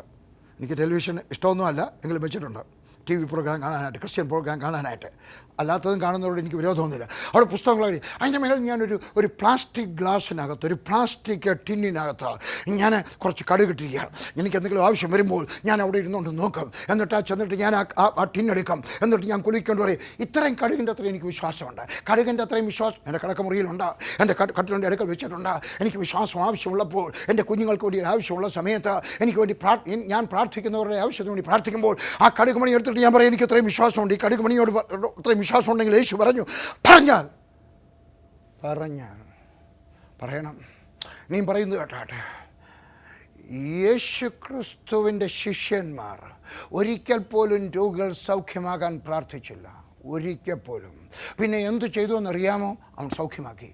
പത്രോസ് സൗഖ്യമാക്കി, യോഹന്നാൻ സൗഖ്യമാക്കി, യാക്കോബ് സൗഖ്യമാക്കി, ബാക്കിയുള്ള ശിഷ്യന്മാർ സൗഖ്യമാക്കി. ഞാൻ നിങ്ങളുടെ കലം പറയും, നിങ്ങൾ വേദപുസ്തകം വിശ്വസിക്കുന്ന വ്യക്തിയാണെങ്കിൽ രോഗികൾ സൗഖ്യമാകാൻ പ്രാർത്ഥിച്ചാലും അത് കഴിയുമ്പോൾ നിങ്ങൾ സൗഖ്യമാക്കുന്ന വാക്കുകളാൽ നിങ്ങൾ പറയണം. അങ്ങനെ പറയുകയാണ് വിശ്വസിക്കുന്ന. ഒന്നും അസാധ്യമാകത്തില്ല. എൻ്റെ വേദപുസ്തകത്തിൽ ഈ വാക്യം ഞാൻ എഴുതി വെച്ചിട്ടുണ്ട്. PG വർഗീസിന് ഒന്നും അസാധ്യമല്ല, നിങ്ങൾക്ക് ഒന്നും അസാധ്യമല്ല. ഞാൻ എൻ്റെ പേര് എഴുതി വെച്ചിരിക്കുന്നത്. ഞാൻ നിങ്ങൾക്ക് പറയുന്നു, ഈ വാക്യം നിങ്ങൾ എഴുതി വയ്ക്കുക. നിങ്ങൾക്ക് കടുകുമണിയോളം വിശ്വാസം ഉണ്ടെങ്കിൽ അവൻ വിശ്വാസം വളർത്തിയെടുക്കുക, എന്നിട്ട് പ്രാർത്ഥിക്കുക. എന്നിട്ട് പറയുകയാണ് 7-ാമത്തെ തത്വം, അവസാനത്തെ തത്വം, പ്രാർത്ഥനയാലും ഉപവാസത്താലും അല്ലാതെ ഈ ജാതി ഒഴിഞ്ഞു പോകത്തില്ല എന്ന് പറഞ്ഞാൽ നിങ്ങളെ കൊണ്ട് മാറ്റാനൊക്കാതെ ഇരുന്ന് നിങ്ങളുടെ പ്രാർത്ഥനയുടെ കുറവുകൊണ്ടാണ്, നിങ്ങളുടെ ഉപവാസത്തിൻ്റെ കുറവുകൊണ്ടാണ്. ഞാൻ നിങ്ങളൊക്കെ പറയുന്നു, ഉപവസിക്കുക, പ്രാർത്ഥിക്കുക. ഒരു ദിവസം, ഈ വർഷത്തിൽ ഒരു ദിവസം ഉപവാസ പ്രാർത്ഥനയ്ക്കായിട്ട് മാറ്റിവെക്കുക. ചില വീടുകളിലൊക്കെ ഉപവാസ പ്രാർത്ഥനയാണ്, പക്ഷേ സ്ത്രീകൾ അവിടെ ചെന്നുണ്ട്, അത്താഴം ചോറ് വെക്കുന്നു, പരിപ്പ് കറി ഉണ്ടാക്കുന്നു, മീൻ കറി ഉണ്ടാക്കും. എന്തുവാ പേര്? ഉപവാസ പ്രാർത്ഥന. ആർക്കാ? ആണുങ്ങൾക്ക് മാത്രം. പെണ്ണുങ്ങളോ? അടുക്കളയിൽ പണിയാ. തെറ്റ്. ഞാൻ പറയുന്നു, നിങ്ങളുടെ വീട്ടിൽ ഉപവാസ പ്രാർത്ഥനയാണോ? അടുക്കള പൂട്ടിയിടുക, വരുന്നവർക്ക് ജീരകവെള്ളം മാത്രം കൊടുത്താൽ മതി. എൻ്റെ വീട്ടിൽ ഞാൻ ഉപവാസ പ്രാർത്ഥന വെക്കും, ദൈവദാസന്മാരെ വിളിക്കും. ഞാനും ലില്ലിയും മാത്രമേ കാണത്തുള്ളൂ. അല്ലെങ്കിൽ എൻ്റെ മക്കളുണ്ടെങ്കിൽ അവർ വേറെ ഞാൻ പറയും ഇവിടെ വരണം, അവരെ ഞാൻ മുമ്പിലിരിക്കും. വരുന്ന ദൈവദാസന്മാരെ എൻ്റെ മുമ്പിലെടുത്തു. ഞാൻ CPM-കാരെ വിളിച്ചിട്ടുണ്ട്, IPC-കാരെ വിളിച്ചിട്ടുണ്ട്, ഇവാഞ്ചലിക്കലുകാരെ വിളിച്ചിട്ടുണ്ട്. മാനസാന്തരപ്പെട്ട ദൈവത്തിൻ്റെ ആലോചന പറയുന്ന ദൈവദാസന്മാരെ സഭ നോക്കാതെ വിളിക്കാനുള്ള ഭാഗ്യം എനിക്ക് തന്നിട്ടുണ്ട്. അവരെ ഞാൻ എൻ്റെ മുമ്പിലിരുത്തും. ഞാൻ അവിടെ താഴെ ഇരിക്കും, അവർക്ക് കസേര കൊടുക്കാം. എന്നിട്ട് ഞാൻ ദൈവത്തിൻ്റെ വചനം കേൾക്കാം. അവർക്ക് പോകാൻ നേരം ഞാൻ കൈമുട കൊടുക്കും. എന്നിട്ട് ഞാൻ കുറച്ച് രൂപ കൊടുത്തിട്ട് പറയും, ചോറില്ല കേട്ടോ, ഒരു ചപ്പ് ചായയേ ഉള്ളൂ, പോകുന്ന വഴിക്ക് ആഹാരം കഴിക്കണം. കാരണം ഉപവാസ പ്രാർത്ഥന എന്ന് പറഞ്ഞാൽ ഉപവാസ പ്രാർത്ഥനയായിരിക്കട്ടെ, ഊട്ടുപുരയായിട്ട് മാറരുത് ഉപവാസ പ്രാർത്ഥന. വരുന്ന ദൈവദാസന്മാരുടെകളും പറയണം, ആഹാരം കഴിച്ചിട്ട് വന്നിട്ട് പോകുമ്പോൾ വഴിയിൽ നിന്ന് കഴിച്ചാട്ടെ. ഹല്ലേലൂയ. യേശു ഉപവസിച്ചു, പ്രാർത്ഥിച്ചു. നിങ്ങളും അങ്ങനെ ചെയ്യണം. 2 ശിഷ്യന്മാർക്ക് അത് കുറവായിരുന്നതിനാൽ അവർക്ക് അത്ഭുതം നടക്കുവാൻ കഴിഞ്ഞില്ല. അതുകൊണ്ട് അവർ പറഞ്ഞു, തിരുവനന്തപുരത്തിന് അടുക്കൽ പൂവാർ എന്ന് പറഞ്ഞൊരു സ്ഥലമുണ്ട്, അതിനടുക്കൽ വിരാലി എന്ന് പറഞ്ഞൊരു സ്ഥലമുണ്ട്. 2013-14 ജനുവരി മാസത്തിലോ ഫെബ്രുവരി മാസത്തിലോ ഞാനിവിടെ മീറ്റിംഗ് നടത്തി കഴിഞ്ഞ് മീറ്റിംഗ് നടത്താനായിട്ട് ഞാൻ മീറ്റിംഗ് നടത്തുകയാണ്. അവരാണ് മീറ്റിംഗ് നടത്തുകയാണ്. ചിലടത്ത് ഞങ്ങൾ നടത്തും, ചിലർ ഞങ്ങളെ വിളിക്കുന്നിടത്ത് പോകുന്നു. അവിടെ കൊണ്ട് കയറാൻ നേരം അവിടെയുള്ള ഒരു എഡ്വിൻ എന്ന് പറഞ്ഞ എൻ്റെ ഒരു കൂട്ടു സഹോദരൻ വിശ്വാസി, അദ്ദേഹം എൻ്റെ ഓടി വന്ന് വെച്ച് പറഞ്ഞു, ആണ്ടി വരുന്നത് അസംബ്ലി സഭകളിലെ ബ്രദർ കഴിഞ്ഞ പ്രാവശ്യം അങ്കിൾ ഇവിടെ കഴിഞ്ഞ പ്രാവശ്യം വന്നപ്പം പ്രാർത്ഥിച്ചവർക്ക് കുഞ്ഞുങ്ങളില്ലായിരുന്നു, കുഞ്ഞുങ്ങളുണ്ടായി. എനിക്ക് പ്ലാറ്റ്ഫോമിലോട്ട് കയറുമ്പം വർത്തമാനം പറഞ്ഞ് നിൽക്കുന്നത് ഇഷ്ടമല്ല, ഞാനൊരു പ്രാർത്ഥനയുടെ മൂഡിലാണ്. അതുകൊണ്ട് ഞാനങ്ങ് കയറിപ്പോകാൻ ശ്രമിച്ചു. അപ്പോഴത്തേക്ക് ആ സഹോദരി ഒരു കൊച്ചിനെയും കൊണ്ടുവന്നു. എൻ്റെയൊക്കെ അഡ്വിൻ അന്നേരം പറഞ്ഞ് ഇരട്ട കുഞ്ഞുങ്ങളാണ്. അവരുടെ അമ്മ, സ്ത്രീയുടെ അമ്മ വേറൊരു കുഞ്ഞിനെയും കൊണ്ടുവന്നു. ഞാൻ രണ്ടിൻ്റെയും തലയിൽ കൈവച്ചിട്ട് ആ പ്ലാറ്റ്ഫോമിൽ ഇരുന്ന് കഴിഞ്ഞപ്പോൾ ഞാൻ ചോദിച്ചു, പ്രസംഗിച്ചുകൊണ്ടിരുന്നപ്പോൾ ചോദിച്ചു, എത്ര വർഷമായി കുഞ്ഞുങ്ങളില്ലാതെ ഇരുന്നു? 6 വർഷമായി.